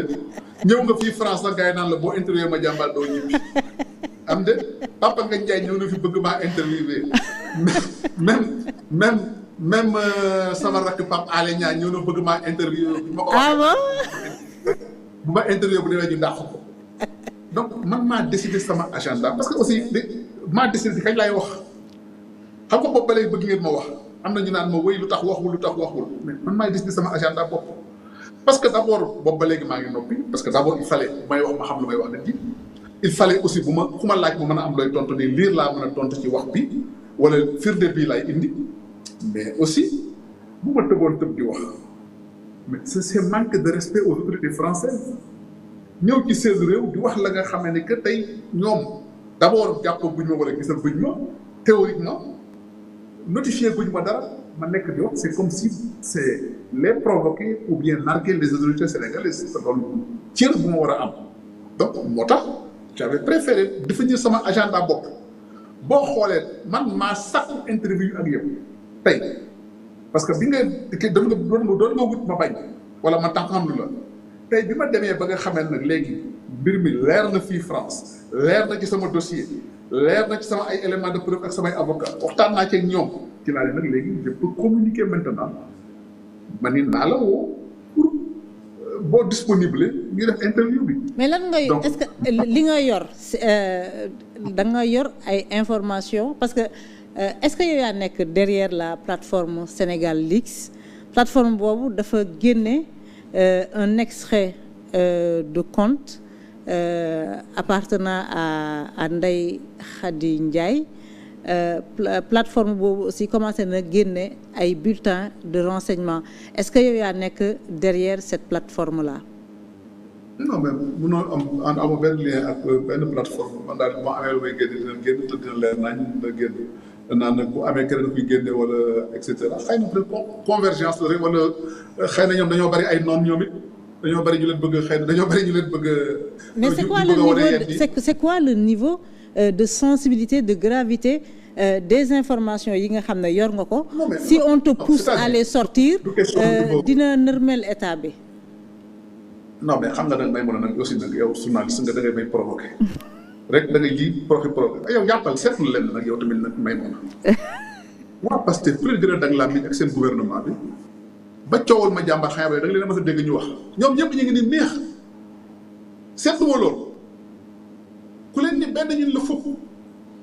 bu dee yéen da nga doon xaar ay live Ousmane Sonko wala ay nitam da nga leen dégg ñu wax ci sama mbir ñoom ñëpp dañu noppi. am na ñoo xam ne seen fit dafa rëcc dañ naan lan la nar a wax ak lu mu nar a def c'est ça la vérité kon ñoom xam nañu man je le dis Ousmane xam na man xam na Ousmane xam na man xam na coow li muy bari ku nekk xam na kër gu bari xaj bu di nag da ngay def n'importe quoi am te la xam ne que bu dee da nga am sens de l'état wala am ay responsabilité nga am noo koy defee ak looy waajal ak nooy dànkaafoo mais ñoom xam nañu man xam na et je peux te dire may mun a le président de la République moom xam na man xam na am na terrain ba nga xamee ne xëy na du ma fa àgg wala mën naa faa bañ a àgg mais ñu na leer ni je me défendrai. Est-ce que les autorités sénégalaises dinañu est-ce que les autorités sénégalaises dinañu nangu ce qui se ce qui ressemblerait à un chantage. Voilà. Non, ce n'est pas un chantage. Ce n'est pas un chantage. Moi, je veux que le droit soit appliqué, qu'il y ait un procès juste et équitable. Moi, je ne demande rien d'autre, je ne demande aucune faveur. Je demande un traitement juste équitable, un procès juste et équitable. Demandez-moi faveur, chantage ou ma kenn. Mais bu dee nag mënuma am procès juste et équitable sama njaboot mënu koo am mais écoutez pourquoi nag kon may bàyyi ñi ci seen sago ñu def lu leen neex mais on se bat avec les armes qu'on a nag may mën a xanaa loolu mën nañu ko nangul yow gisoo fii ñu gouvernement bi convoqué fii ba ma demee ñu convoqué fii conférence de presse annoncé fi ay ministre de l'intérieur à la dernière minute dañu ko mujj annulé génn ci am na fi am amu fi nañu wax parce que man dama doon tuublu ñoom ñu wax parce que du ma leen may aussi ñu tëj sama njaboot di ma attaqué ba kenn attaqué ma ñu xam. alors bu ñëw dellu. li indi mbir mi yëpp c'est un rapport de la CENTIF qui date de 2020 mu am une transaction de 21 milliards boo xam ne dañ la ko moomale transaction boobu moo waral ñu ubbi une information judiciaire tijji ko contre sa soxna. ak ki nga xam ne moo nekkoon gérant bi muy sa doom Mohamed Diagne mbir moomu nan la tëddee parce que say défenseur dañ naan c'est Madiambal Diagne l'homme d'affaires mbir moomu nan la tëddee. non li nga wax dafa bari ay contre-vérités yi nga xam ne ñoom ñoo koy colporter. ah bon. Oui, mais parce que rapport scientifique de 31 juillet 2025. 31 juillet 2025. 2025 bi donc il faut bien préciser du 2020 ñoom ñoo ko fabriqué un rapport d'enquête qui n'est pas contradictoire kenn musuma woo sama njaboot wala nga ni ma lii expliqué wu. xanaa koy enquête mais CENTIF amul contradictoire CENTIF day produire rapport am yónnee ko parquet. C'est la légalité. yow CENTIF day toog bureau bind rapport yónnee ko procureur daal di ubbi information demander mandat de dépôt contre quelqu'un ba xam ne mais loolu moo tax la loi est ainsi ficelée. D'ailleurs c'est une des insuffisances de cette loi qui est décriée aujourd'hui. Mais cette insuffisance de la loi est un motif de nullité de la procédure. Une procédure pénale est contradictoire mënoo jàpp nit ki sur la base d'une enquête qui n'est pas contradictoire et mes avocats ont demandé l'annulation de la procédure et la justice refuse pour le moment de répondre à cette demande d'annulation. Voilà les faits. ñi ñuy jàpp sur la procédure de la CNDIF dañ leen jàpp de façon illégale parce que un rapport doit être contradictoire d'abord mais kooku c'est un b.a.-ba du droit pénal. mais CENTIF non mais doucement maa ngi ñëw CENTIF Madiambal CENTIF ni ñu tëggee loi bi bu defee rapport am bu jugé ne daf ko war a jox parquet da koy jox parquet transmettre à un juge d'instruction kooku bu ko neexee mu enquête wala mu def délégation judiciaire les juridictions d'enquête jël affaire bi en charge noonu lay doxee. Ne faites pas l'avocat du diable. Non du tout. noonu la ñuy def ñoom. non mais doucement non ce n'est pas parce que noonu la ñuy def ñoom que mooy yoon. Les avocats leur ont opposé l'illégalité de leur démarche ba même sama waa kër ñi ñu doon jéem a corriger dossier bi di ko jéem a corriger mooy bi ñu jàppee Mabintu ak Ahmed ak Sall dañu commencé def ay délégation judiciaire à la DIC mosuñu ko woon def ci nit ñi. C'est-à-dire que il faut pas qu'on joue avec la légalité. Il faut pas qu'on joue avec la légalité. Ce qu'ils ont fait est totalement illégal et c'est un motif de nullité de la procédure. buñ ko nanguwul nag mais il y a des juridictions. Les gens ont demandé par exemple l'annulation de mon mandat d'arrêt sur la base d'une jurisprudence constante de la chambre d'accusation. Ça a été demandé au Sénégal, ils l'ignorent pour le moment. On a demandé l'annulation par exemple du réquisitoire interruptif du parquet sur la base de faits de droit. nanguwuñ ci tontu. Ça te montre que ce n'est pas parce que ñoom dañuy defee noonu que dafa légal. C'est un motif d'illégalité. Mais il y a plus grave dans ce dossier-là. te loolu mënatuñ ko corriger. Ils me poursuivent pour des faits de 2020-2021, mais ils ont visé des dispositions légales de 2024. Une loi pénale ne peut pas être rétroactive. xam nga dañoo laalaat loi bi. Mais dans la disposition du mandat d'arrêt international, et les avocats l'ont souligné à la justice française, ils ont visé des dispositions légales de 2024. Le droit, il est formaliste, surtout le droit pénal. Donc, les avocats vont soulever ces vices de procédure, et ces vices de forme, et cette inégalité de la procédure. Mais Madiambal, le rapport ne date pas de 2020, date de juillet 2025. Pourtant, les faits qui te sont reprochés se sont produits entre 2020 et 2021. Oui, mais 2020-2021, CENTIF amul woon. CENTIF amul na. Contradictoire. Pourquoi subitement? Non, CENTIF mosul def contradictoire. Xam nga ce qui est grave mooy ne banques yi dañuy def signalement jox CENTIF def rapport am à l'insu de la personne concernée et puis jébbal ko parquet. waaw da nga ne banque yi dañuy def signalement mais CENTIF kon amul signalement banque. Aucune banque n'a fait un signalement. C'est la CENTIF qui s'est réveillée un beau matin pour s'intéresser à Madiambal Diagne et produire un rapport. Mais fan lañ jëlee les informations relatives à ce dossier-là. Mais boo jëlee information dem sax laaj un compte bancaire quelconque en tant qu'autorité judiciaire daañu la ko jox nga wax ca lañ ci bëgg a wax. Est-ce que sa démarche légale na am de ça c'est autre chose mais en tant qu'autorité foofu laa jox la ko mais dama la bëgg a xamal ni la bu ñu def amalgame. Aucune banque n'a fait un signalement. Moi, j'ai un contrat domicilié dans les banques sénégalaises qui a été exécuté.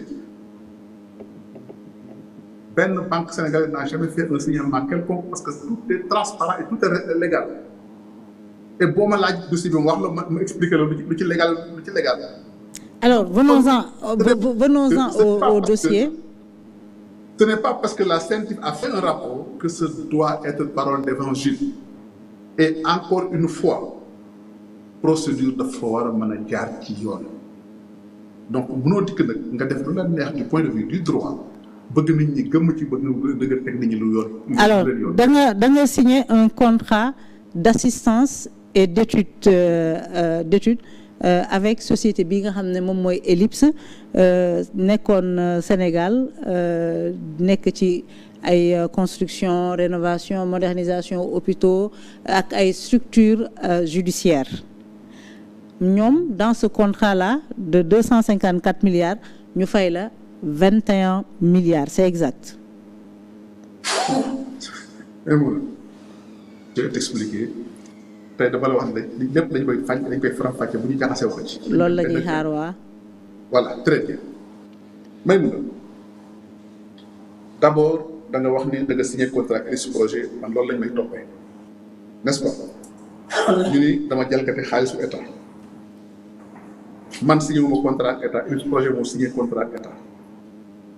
kon ñu état bi signé ak Elis Projet kenn si ñoom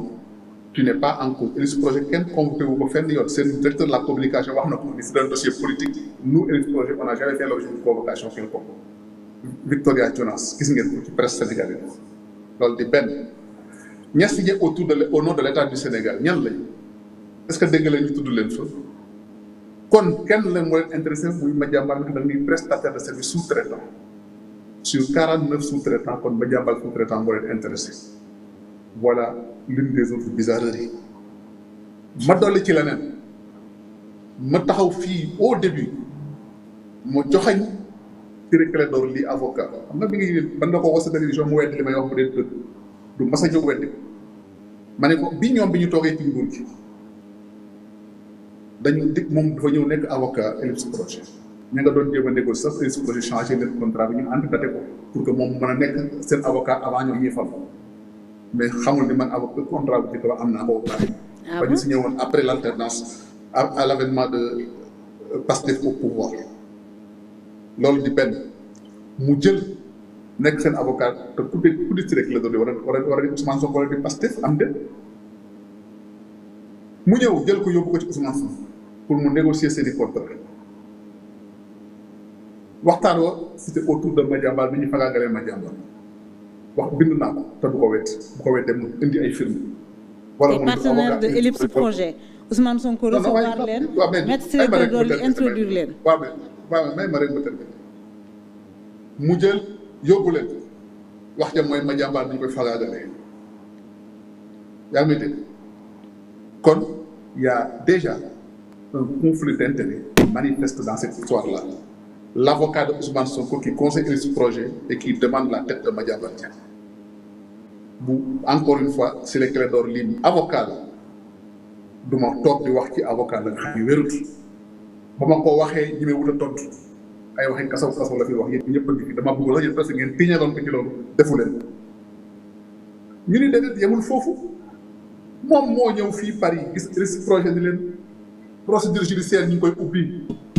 sur votre marché mais yéen intéressé wu leen état du Sénégal c'est Madiambal ak Macky Sall moo intéressé état du Sénégal ba xam ñoom am na lu ñu si xam ngeen leen man bind naa ko j'ai pris ma responsabilité pour bind ko Elis Projet ñi ngi may dégg bind naa ko noir sur blanc Ciré Clédor Ly may dégg da ngeen ko dégg mu tontu ci kon loolu du firnde ba nga xamee ni que kon am na lu war a mën a tey xel wala lu nit ko wër lu xel mënut a mën a nangu loolu di benn maintenant pour ñu ñëw ci li ngay wax ni bëggoon naa leeralal ak Elis Projet bu ma boolee ak nu ma xamante ne boo ma ko bayee ma wax leen Elis Projet xam nga kañ laa leen xam maa ngi leen xam en 2018 booba ñoom dañu amoon benn contrat bu ñu doon négocier ak l'état du Sénégal dafa amoon état du Sénégal bëgg a defar ñeenti hôpital muy hôpitalu Touba hôpitalu Fatick hôpital Kaffrine hôpital Kédougou hôpital Sédhiou ñu jox benn société tchèque ba nga xam ni moo ko war a defar société tchèque boobu dem bi ci biir amul financement bi kon mënatu ko exécuter ki nga xam ne moo nekkoon Elis Projet nekkoon deuxième ci compétition bi ni moom mën na ko financer ma am na financement français financement AFD ak ay fonds Union européenne gouvernement Sénégal bëggoon ko jox chèque yi ñoo xamoon seen raison ñu ko jox chèque yi waa Elis Projet xam nga ku leen indi ci man mi ngi tudd Karim Bodian di benn Sénégalais bu nekk Suisse nekk financier Ousmane Sonko xam te min Ousmane Sonko xam te min bon mais bien sûr Karim Bodian moom moo indi Elis Projet sama biir kër ni ma wéy Madiambal projet bi dañu bëggoon nga dimbali ñu ci autorités sénégalaises yi jox ko ñi parce que mën nañ ko financer c'est un projet important li ma intéressé woon ci projet xam nga lan la mooy hôpital Touba xamoon naa réalité hôpital Matlaboul Fawzayni bu Touba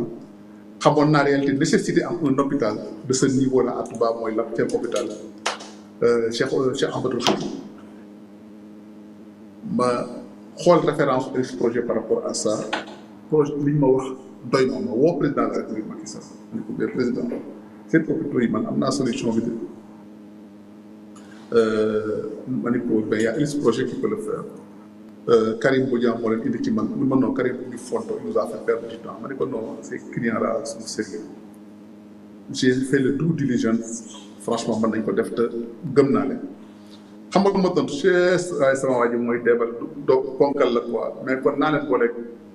la ministre de la santé à l'époque c'était Eva Marie Coll Seck bu booy leen ministre Eva les a reçu booy leen ces équipes techniques ils ont fait le travail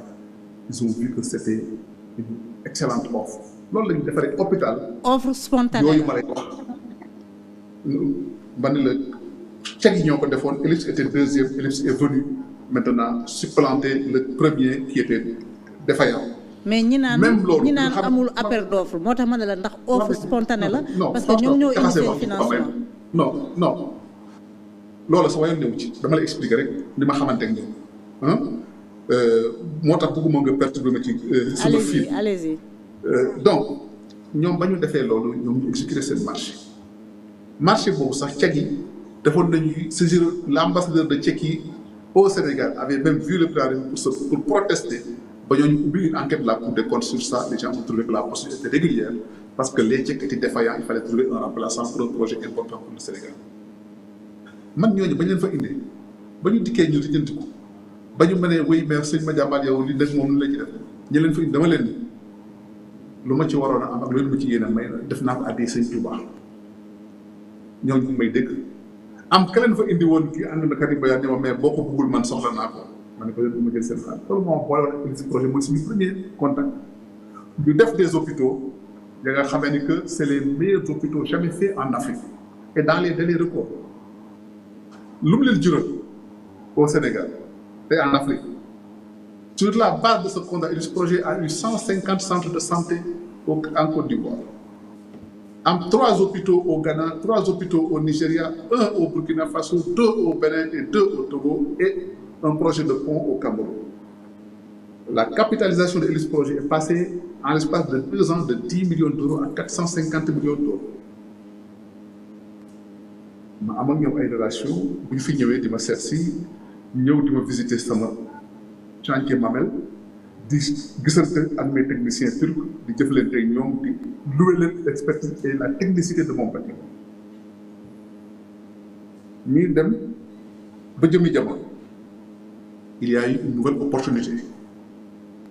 une entreprise chinoise mooy ñi defar autoroute Ila Touba à CRCC négocier ak État du Sénégal pour le programme d'infrastructure judiciaire mooy ay palais de justice ay prison ak ay tours justice ak ay centres d'éducation surveillés. L'entreprise chinoise avait un contrat qu'il avait négocié avec l'État du Sénégal pour 400 millions d'euros. li Sénégal bëggoon moo di ñoom dañ koy def sur 4 ans liggéey travaux yi livré ko sur 4 ans Sénégal dañ fay ay annuité sur 10 ans moo di comme genre leasing la location vente. Ils avaient voulu faire ça en 2000 pour le terminer en 2024 parce qu'à l'époque le gouvernement de Macky Sall voulait avoir ce bilan-là de rénover toutes les prisons du Sénégal et de rénover tous les palais de justice du Sénégal pour un bilan en 2024. loolu la woon ne ko li ñu convenir ak la partie chinois yi ni leen ñun mën nañ ko def mais ngeen fay ñu sur 10 ans c'est un risque financier important pour nous parce que votre régime peut changer et on peut avoir des difficultés pour recouvrer. Donc il y a un risque financier qu'ils ne pouvaient pas prendre. Donc les Chinois se sont retirés de ce projet-là. Moi j'ai signalé ce projet à Ellipse Projet, je leur ai dit écoutez, il y a cette opportunité d'affaires qui existe. Vous avez l'habitude de sauver des projets de l'État du Sénégal. Mais c'est une opportunité que vous pouvez saisir. Effectivement, ils l'ont saisi. Maintenant, en quoi ils l'ont saisi? Il y a une proposition avec l'État du Sénégal. Je vais vous dire un contrat. Là où les Chinois avaient un projet de 400 millions d'euros, et le projet a signé à 380 millions d'euros. Mais le gouvernement de Macky Sall a mieux fait, a négocié en disant on vous nous avons poussé vos affaires en Afrique. Tout madame, on me parle des hôpitaux du Sénégal, tous mes collègues africains là veulent vous donner des marchés, donc vous avez un cadeau au Sénégal. C'est à ce moment-là que la négociation, l'idée est venue de moi-même. J'ai proposé à ce projet, puisque vous avez l'expérience de faire des hôpitaux, de donner un hôpital gratuit au Sénégal dans le cadre de ce projet-là. L'idée était de le mettre à Fatick. C'est le président Macky Sall qui a arbitré avec son ministre de la Justice, Malick Sall, pour dire que nous avons fait Ourossogui. Cet hôpital, c'est l'hôpital qui a l'hôpital niveau 3, qui a le niveau de Kaffrine, Kédougou et Sédhiou. Un hôpital de 150 lits qui coûte 46 milliards de francs, 46 millions d'euros. Bon, dès qu'on a entendu le directeur de la construction, le gouvernement a tellement bien négocié que peut-être ils auraient pu prendre de l'argent, se le partager et ne pas faire un hôpital. Voilà, cet hôpital-là a été fait, commencé à être construit. Il y a des matériel avec les équipements pour une valeur de 30 millions d'euros. Voilà le contrat. Donc, ce qui veut dire que Elus Projet, mon avocat Elus Projet, la réalité des choses. S'il y en a 20 millions d'euros plus bas que les Chinois, et a offert 46 millions d'euros pour un hôpital. Donc, je crois que le gars du Sénégal a bien négocié. Mieux, l'État du Sénégal, quand on a négocié l'État du Sénégal, c'était le staff du ministère de la Justice et la direction centrale des marchés publics. Donc, c'était un marché qui était encadré, totalement encadré. Toutes les procédures ont été respectées. Et quand mon commission du ministre de la Justice, c'était le ministre de la Justice, son directeur de cabinet, le directeur de service judiciaire qui est l'actuel premier président de la Cour suprême du Sénégal. C'était le directeur de l'administration pénitentiaire, l'actuel général Bokandé. C'était la directrice de l'éducation surveillée, Mme Diaby Sibi. C'était le directeur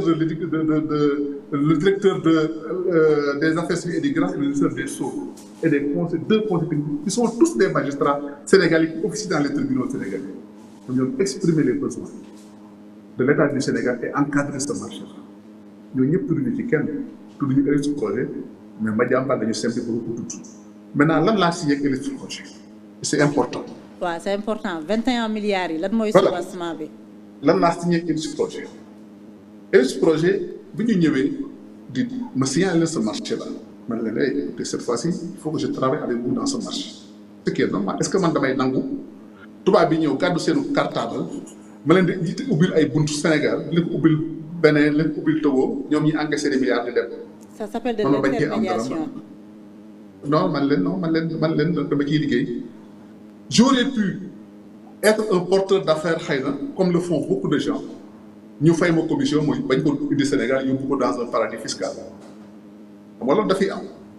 je n'ai pas choisi ça. J'ai choisi que Amna, une société immobilière en 2016, qui travaille dans l'immobilier et qui veut développer des projets. Moi, mon rêve, c'était d'avoir une société à dimension africaine pour faire booster mon activité. Et j'avais l'expertise, j'avais les compétences. Moi, comme je vous ai dit, à mon équipe technique turque, ils étaient capables de faire ce travail-là parce que avec l'expertise la plus reconnue au niveau mondial. Écoutez, vous demandez ce marché-là, on va le négocier ensemble. Ils m'ont proposé l'assistant à maîtrise d'ouvrage, à maîtrise d'œuvre. Moi, je dis que nous devons concevoir les éléments techniques avec mes techniciens pour nous outiller marché. Donc, et puis, ça doit être arrangé pour différentes raisons. On a dit que 2020, nous sommes en plein Covid. Ils étaient dans les hôpitaux et le gouvernement mettait la pression pour nous livrer les hôpitaux. Donc, il n'y avait pas de techniciens européens qu'ils pouvaient faire venir pour travailler, faire une étude technique d'un dossier à discuter avec le gouvernement du Sénégal. Donc, ils avaient l'avantage d'avoir une expertise locale. Et peut-être qu'il peut même coûter moins cher à Elus Projet. Nous appuyons au fond. Mes équipes ont travaillé avec l'équipe de projet. On a signé, parce que d'abord aussi, c'est important, on a signé un contrat en février 2020. Il faut être très clair. Moi, les Chinois ont résilié en janvier 2020. Il fallait trouver un repreneur. Elus Projet se positionne. Je leur dis, hey, il y a un contrat qu'on a en termes de collaboration. Parce que votre contrat est antérieur à la signature du contrat entre Elus Projet et l'État du Sénégal. Mais justement, c'est ça qui est normal. da nga waroon damay xaar ba Elif Projet am gagné contrat te ma war a liggéey ak moom préparer ay dossiers techniques am yi muy soumissionné xaar ba mu gagné may soog a signé moom contrat loolu am na sens. kon kay bala ngeen a def liggéey bi bala ngeen a wuti contrat ngeen di signé en cas de bonne fin parce que da ngeen di c'est un risque que vous encourez ensemble mooy da ngeen di préparer un dossier technique dem wuti marché da ngeen am du ngeen ko am il faut ngeen wuti ko donc on signe ce contrat là en février 2020 techniquement les commissions se réunissent de discuter ñi naan bëgg nañu lii ñuy corriger ba l'État du Sénégal a accepté de signer ak Elif Projet en novembre 2020 fekk ñun boobu entre février et novembre signé nañu donc on a travaillé pendant 10 mois pratiquement 8 ou 10 mois on a travaillé avec les équipes techniques pour préparer le dossier de Elif Projet avec nos techniciens. Elif Projet gagné signé contrat ak État du Sénégal ñu continuer maintenant la mise en œuvre. Juin 2021 le Elif Projet jot paiement le premier acompte ils nous ont payé en juillet 2021 donc 18 mois après qu'on ait signé un contrat donc ce qui veut dire qu'on a travaillé à nos risques et périls pendant toute cette période avec nos techniciens bu ñu amuloon contrat on aurait perdu. Premier acompte bi en quoi c'était non on aurait perdu parce que mooy tu mets des équipes techniques sur le terrain tu consacres du temps de l'énergie et une main d'œuvre soo gagné wuloon tu allais perdre ces efforts là c'est logique donc bi ñu dikkee ñu commencé nag maintenant on a ce travail là on commence à le faire je vous ai dit il y a l'assistant technique administratif c'était quoi ma fàttali la ni la chinois yi bi ñu signé ak bi ñuy wax Sénégal 4 ans la ñu waxoon dañ koy exécuter projet Elif Projet bi mu ñëwee ñu ne ko kon da ngay calé wu ci contrat chinois yi mu ne leen on a perdu du temps avec la période Covid le travail ñu ko def sur 4 ans 5 ans la ñu def Elif a signé un contrat du Sénégal sur 5 ans au lieu de 4 ans fekk ñun bi ñuy signé ak ñoom en février 2024 en février 2020 on avait signé sur 4 ans parce que la durée du contrat était 4 ans bi Elif Projet gagné contrat ils nous ont fait un avenant pour dire maintenant le contrat on ne le fait plus votre suivi technique administratif du ngeen ko def sur 4 ans mais sur 5 ans on a signé un avenant allant dans ce sens-là liggéey bi continuer dem ces contrats sont domiciliés dans les banques sénégalaises la convention et les avenants et le contrat principal dans les banques sénégalaises amul benn paiement bu jaar bitim réew wala feneen banque au Sénégal lañ te wax naa leen fi la benn banque mu si gis benn anomalie parce que c'était sur la base d'un contrat et des paiements à des échéances précises et à des décomptes précis sur la base de factures et de services dûment remplis ñu dawal loolu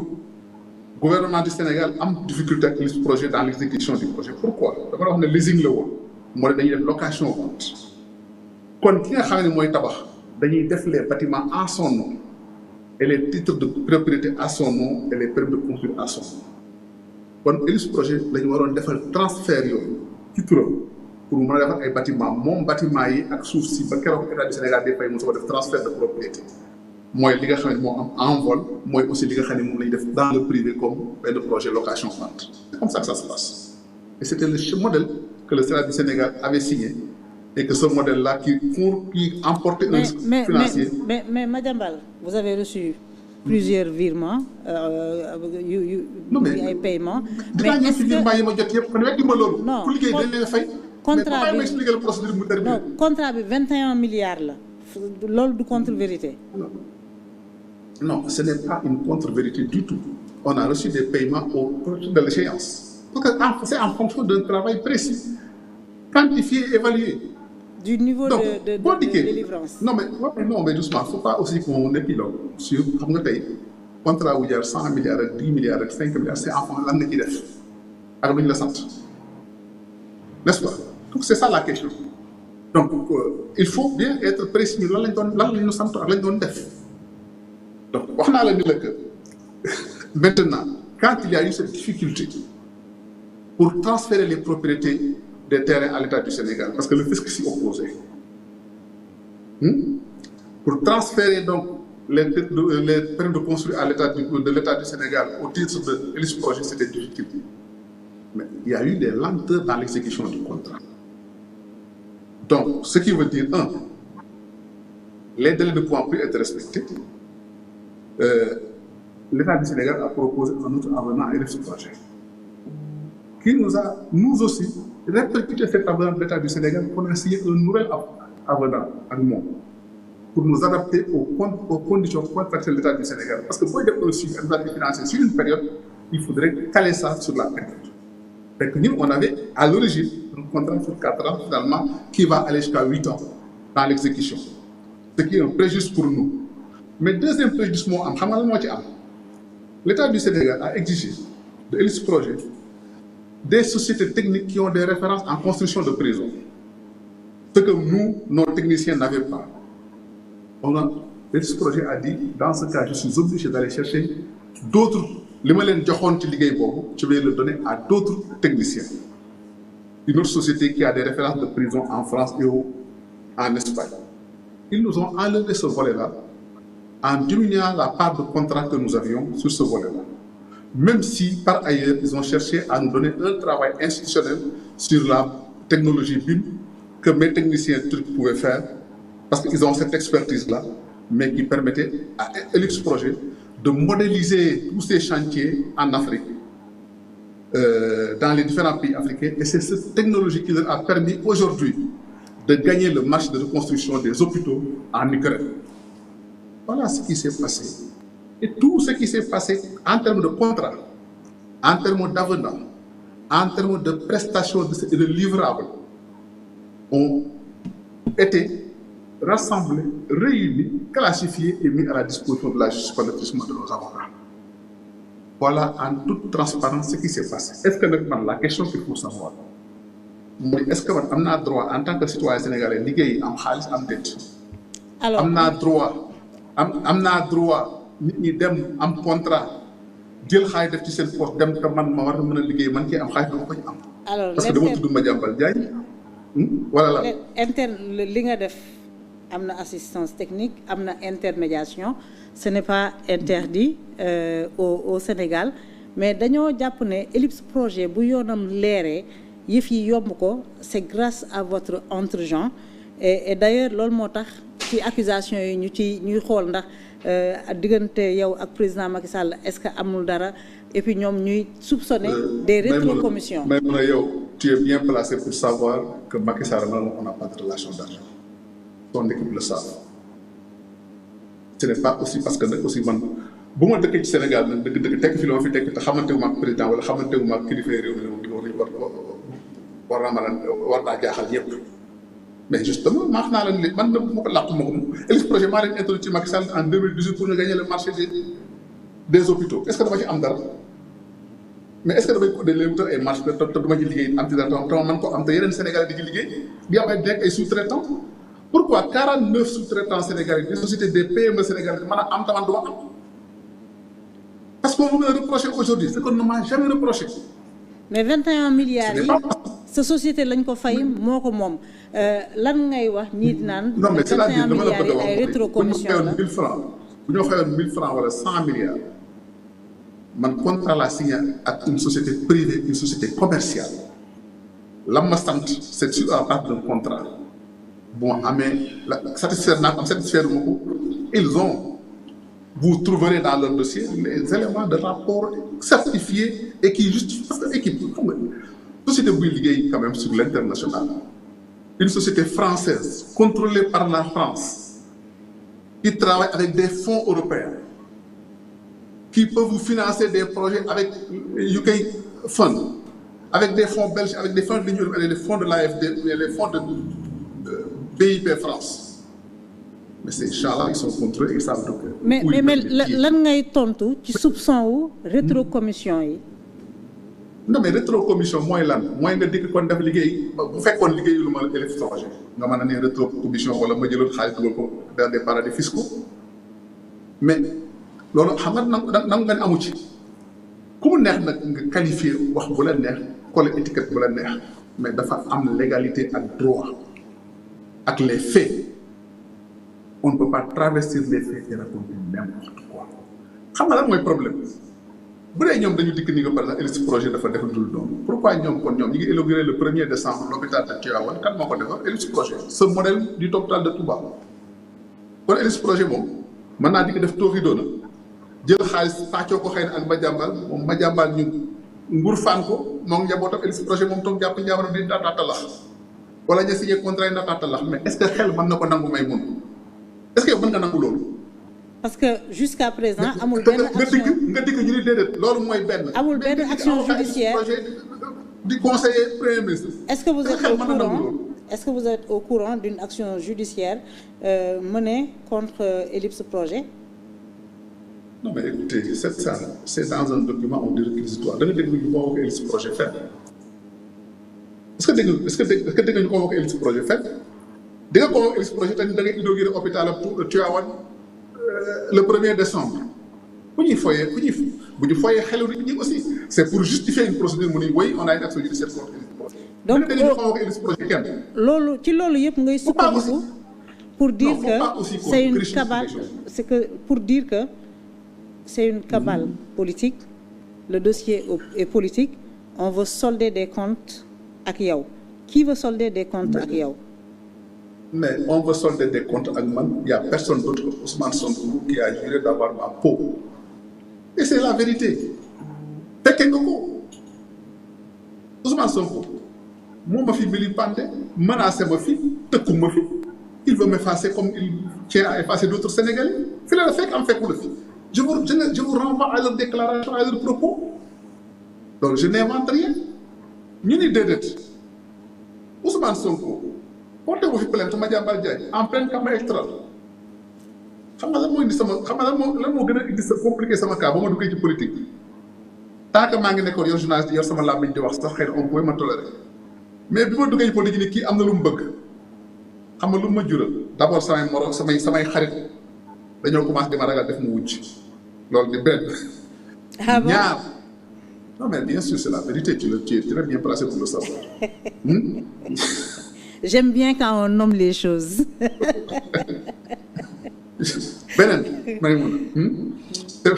beneen l'instant est sérieux je ne dois même pas me mettre à rire mais yow xam nga li may wax beneen ci laa commencé nekk ci la liste des personnes à effacer bañ ma convoqué pleine campagne électorale te la Ousmane Sonko génn daal ni man am naa droit wax ministre de la justice wala ministre de l'intérieur jàppal jiw bu jàpp am nga faisons la chronologie des choses ñu ni déet loolu boobu ma rëcc ci boobu ñu dem cybercriminalité bëgg maa def li ñu def ba dara nga jeg ma tontu la nga xam ne bàyyi nañ ma mais il n'a pas ça lui a pas plu mais nag dafa am lu xew dañ ma doon def ay saisies arrêt ci sama ay compte def ay redressements fiscaux yu dul jeex dem ba ni sama journal waratul a génn ndax c'est un journal qui est illégal la ma daloon dal na la loolu lépp nu génn ci ñu dem fu ñu ma convoqué ma ñibbi mu jaaxal ñu bari parce que à ce moment-là aussi il faut le dire il y avait un ministre de la justice qui s'appelait Ousmane Diagne qui refusait de faire n'importe quoi qui avait dit que tant qu'il sera ministre de la justice am na la xëy du ko nangu te il l'a dit à l'Assemblée nationale devant les députés de Pastef fekk nga def am fekk lu fi vous ne trouvez pas curieux Maïmouna que 3 jours après le départ de ce ministre de la justice il y a un chamboulement judiciaire contre Madiambal et sa famille interrogeons les faits non nañu waxante dëgg rek y avait un ministre de la justice qui fekkoon ni que du def illégalité du jàpp n'importe qui pour n'importe quoi même si dans d'autres cas on peut le lui reprocher mais au moins dans le cas d'espèce am na plusieurs procédures contre moi qui ont fini par des classements sans suite mais cette fois-ci on a réveillé une procédure judiciaire pour m'atteindre parce que le remaniement a été déterminant bi changement yi amee du côté de Pastef on disait que enfin on va mettre en œuvre les procédures judiciaires pour juger l'affaire des 81 morts ak yeneen dootul am dossier bu ñuy tee Bamba Cissé qui est ministre de l'Intérieur ba mu nekkee avocat Ousmane Sonko moom moo porté woon plainte d'ailleurs contre yow gannaaw ba nga defee waaw une sortie parlant de Ousmane Sonko donc yow da nga jàpp ne le changement d'homme au niveau du ministère de l'Intérieur et de la justice c'était entre autres pour vous liquider. Mais le changement d'homme est important. Et moi, j'interroge les faits. Mais mon bi général Jean-Baptiste Tine nekkee jëkk naa fi tukki dem aéroport ñu bloqué ma am de sur une instruction boobu dañu yónnee message ni ko nañ ma bloqué aéroport ni dañuy laaj passeport diplomatique que je n'avais jamais possédé am fekk na am fekku la fi. J'ai écrit au général Jean-Baptiste Tine ni ko nous sommes en passeport diplomatique. Quand ils ont vérifié, ils ont levé l'interdiction de voyager après. Kon ce ministre de l'Intérieur a été responsable des Républicains bañ ko waxee lu wérut ba mu ko vérifier dafa maa bàyyi ma dem loolu fekk na la fi kon un fait wax naa la fi cas Ousmane Diagne un fait précis mais bu dee da ngay comparaison rek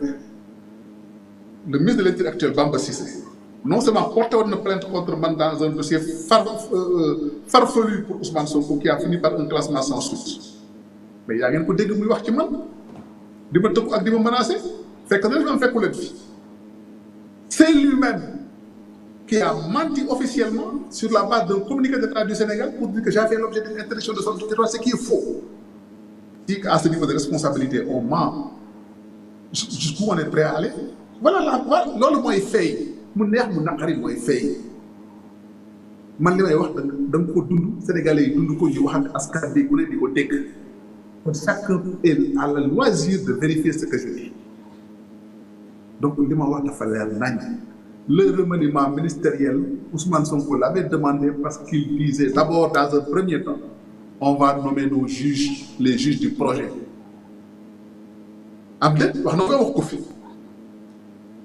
Ils ont fait le remaniement, comme leur réaménagement au niveau des institutions judiciaires. Les juges du projet.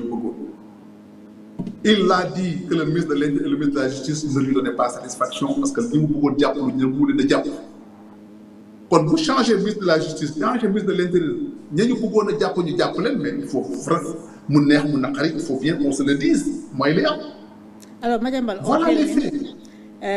Évoquez un point Yubari, beaucoup me brouiller le signal de lecture de l'émission, mais remaniement, ça a été déterminant. Ousmane Sonko a repris la main, les choses vont bien se passer, mais Fanny, dañuy lam-lamé dafa am dissonance, dafa am malentendu, dafa am mésentente, dafa am malaise au sein de l'exécutif sénégalais. Lan nga ci jàpp lan nga ñu ci mën a wax keroog Ousmane Sonko def na une déclaration on s'attendait à une déclaration importante mais finalement dafa joxe rendez-vous pour le 8 et il dit qu'il y aura un avant le 8 un pendant le 8 et un après le 8 novembre à référence au Terra meeting bu mu woote. waaw man franchement diggante nit ak nit du ma ci faral di wax lay boole ay nit ñoom ñoo ko xam. peut-être bañ di laxasoo ñoom ñoo ko xam ñoo nekk ay compagnons politiques lu leen boole ay xarit la ñu am dañoo féewaloo sama yoon nekku ci franchement bu dee ñoom gëm nañ ni tout se passe bien entre eux ba tey mais ñoom ñooy posé acte public yi nga xamee ni que Sénégal yi mën nañoo gëm leneen moo di que da nga fi wax Ousmane Sonko déclaration def na fi déclaration vilifiant le président wax ni que il manque d'autorité il manque de poids il manque de ceci ou de ça kan na ma jox ma doxal na ma et cetera réew mi yoru ñu ko réew mi am autorité dégg ñëpp ko dégg def naa ku wet nit ki warmal ko jox ko cër surtout un chef d'état doo waxee moom noonu te jëkku ko wax benn yoon ay nitam jëkku ñoo weddi wala ñàkk war moom parce que Diomaye Faye ñu ngi xam ne il répond de Ousmane kon loolu ñëpp ko fekkee kon lu ñuy nattable ñoom ñoo ko waxal seen bopp ñëpp teg seen bopp déclaration bi mu def fii barki démb Ndiaye ku ne dégg na ko nekk xam na ni wax jëpp Bassirou Diomaye Faye ko moom te rendez-vous le 8 bi rendez-vous procès Bassirou Diomaye Faye lay doon kooku moom bu dee mën na koo xaar bu dee dañoo bëgg nañoo gëm loolu nit ñi ni tout va très bien comme li may gis ci presse bi ci seen presse loolu la ñuy wax en communication tu es une grande spécialiste le billet de la confirmation moo di bëgg nañu li ñu gëm wala li ñu bëgg mu nekk ñu gëm lu ko def bu dee réew maa ngi dox mel nañu ni mburoog soow mais xëy Sénégalais yaa ngi observé. Sans oublier la déclaration de Abdourahmane Diouf. qui est une déclaration importante, un membre du gouvernement qui a la ras-le-bol et qui considère que li xew fii ci yoon bi nag dëgg-dëgg may mun a kenn mënu koo nangu ku wax nga jàpp pour n'importe quel motif, pour n'importe quelle raison. Pas ma ni pamte Pape Malick Ndour. Est-ce que c'est acceptable dans un état de droit? Xool ma le cas de Badara Gadiaga, xoolal ma le cas de Abdoul Nguer. Est-ce que c'est normal dans un état de droit? Parce que yéen la ñuy wax neexul. Ou bien le cas de Madiambal, est-ce que la ñuy wax neexul? Parce que topp nga Madiambal ba nga xamante ne boo jotul Madiambal da nga rey doomam ak jabaram. On est dans quel pays? Est-ce que Sénégal loolu la ñu xam? Non, je regrette. Man personnellement, dama doon dox di intervenir di œuvrer pour ay dox ay jàmm ak di gis nga ñii tey may mun a ma wax la xëy na xamoo ko woon. Gis nga tey ñoom bi ñu nekk ci guddi gi ci télévision lay wax je parle sous le contrôle des personnes que je vais citer ba ñuy lijjanti mbirum ba ma woo ak sa ay moromu journaliste bay lijjanti mbirum Pape Alé Niang pour ñu yéewanal ko maître Moussa Sarr avocat Bassirou Diomaye Faye moom ma njëkk a ses dans ce cadre de Pape Alé Niang bañ ko lijjantee ba daf ma ne mais grand affaire bi yem fii da ngay dox jàmm nitu jàmm gars yi nekk ci kaso bi il faut ñu wax ci ay Bassirou Diomaye Faye ñii waa parti bi ko lijjanti xam nga boo ko tontu ni ko li nga wax rafet na mais man je ne leur fais pas confiance. Tu ne leur fais pas confiance. Oui, ma ne ko je ne leur fais pas confiance. Voilà, bon, mi may dégg ma ne ko je ne leur fais pas confiance. ma ne ma lu tax ma ne ko Bassirou Diomaye Faye xaw ma ko mais Ousmane Sonko lu mu dugg tey mën na cee génn. Moussa Sarr rek nga may dégg lu mu dugg tey mën na cee génn kon man kooku du ma ko wóolu. mu ni ma man de Diomaye mooy sama client. Je parle en son nom mais li ma lay xamal moo di Diomaye de moo gën a jubóob raay lu mu la wax dina ko def ma ni ko je me suffis de toi ok doy na ko ma wax ko président Macky Sall ni ko Moussa Sarr seet si na ma de lii la ma wax nee na ma daal man ngeen a waxtaan ak ñoom Diomaye moo gën a jubóob raay ci lu di que ni ko wóoruma Sonko mun moom il prend l'engagement ko Diomaye jub booba lañ commencé ñoom di waxtaan. booba lañ commencé di waxtaan. loolu mooy déclenchement wu waxtaan bi. mais bokk na ci bokk na ci xoolal chronologie des faits ba Pape Alé Niang di génn ak et cetera bañ commencé waxtaan le protocole de Rebeuss donc la chronologie des faits elle est importante ba ma fi nekkee doon dox lu jëm ci ay Karim Wade pour ñu génn kaso ku ne xam na ko am nga loo ci xam muy kaax Khalifa Sall même chose la ma ca dox Khalifa Sall dem naa ba nga xamee ni man maa jël Malick Gakou parce que dafay wax dafa am seede envoyé ko prison Rebeuss booba Ismaïla Madior Fall moo nekkoon le ministre de la justice la directrice de Rebeuss a reçu Gakou dans son bureau pour mettre en tête à tête avec Khalifa Sall pour qu'on trouve le moyen d'arranger cette histoire là pour Khalifa Sall génn kaso. Il était réticent à l'époque, il disait que du demander grâce wala il voulait on voulait éviter que la procédure judiciaire nous traîne en longueur pour bañ def ay appel ak yooyu. te gars yi ay gars yi nañu ko doon aay ba Babacar Touré ndam si yàlla dikk ni ko yow est-ce que tu as vocation de rester en prison. loolu moo nekkoon sama ay tànk loolu laa doon dox te du bëgg dem ak keneen ci réew mi kon am na xëy Sénégal xamu ko mais on ne doit pas persécuter des gens de la façon. mais may mun a je suis révolté tous les jours dama doon dem tous les jours kaso ba de seeti ay nit ñi nga xam ne que leur détention est totalement illégale comme Lat Diop. Des gens qui sont malades qui sont sur des lits d'hôpitaux comme Farba Ngom. Des gens qui sont malades qui sont sur des lits d'hôpitaux comme Khadim. Ce n'est pas acceptable. Des gens que je ne connais même pas comme Moussoulti Aramak comme Taïrou Sarr qu'on garde pendant des dizaines de mois ou bien des années en prison sans traiter leur dossier, ce n'est pas acceptable. Ton dernier mot. C'est pas un état de droit. Il faut aussi, comme tu le dis, nous déloger. Ton dernier mot, Madiambal. Kenn fii kenn bu fi waxat kenn man nag li ma lay wax may mën a moo di lenn. Madiambal ma xamante ne barke bi mooy Madiambalam tey il va xar tànk ci tubéy avec fermeté détermination pour se défendre et défendre les siens loolu laa amoon ci lu may wax di la sant di la gërëm di sant askan yi nga xam ne ñu ngi may déglu te di massawu ñi nga xamee ne samay bokk leen samay xarit ak ñu nekk ci biir réew ak ñu nekk ci bitim réew sama mbir ak sama mbiru njaboot na xarit maa ngi balu ak ñëpp di baal ñëpp aussi mais nag réew mi ñoo ko bokk am na loolu ni man dootuma ko nangu ci biir réew mi te dinaa ci taxaw moo ci war a taxawee am ma ci góobee gat wala ma ci fekk ma loolu daal mooy li nga xam ne mënoon naa ko wax ci nag bu ñagasee maa ngi koy jéggalu bu ma ci waxee lu ma war te wax maa ngi koy jéggalu du sabab bi mooy leeral gindi askan wi wax la nga xam dina am njëriñ ci réew mi loolu foofu laa bëgg a xar sama nag tubéy te maa ngi ñaanal ñëpp jàmm ak salaam. jërëjëf Madiambal Diagne président directeur général du groupe Avenir Communication journaliste écrivain ma lay jaajëfal ci waxtaan bi di la ñaanal rek suñu borom teggi coono yëpp nga xam ne mu ngi ci yow ak ci suñu njaboot benn mbir rek laay wax mooy fépp ku nekk journaliste mbaa man en tout cas daal journaliste yi saa yu suñu bët xonkee yow yaa ngi suñu wet di ñu taxaw di ñu jàppale comme mag bi nga doon ma lay ñaanal tawfeex di ko ñaanal sa njaboot di la remercier ci entretien bi nga xam ne accordé nga ko leeral li nga xam ne jàpp nga ne moom la ñu war a leeral te askanu Sénégal war ko am merci beaucoup et à bientôt. Merci de nous avoir. Ah! Ak la invité bi.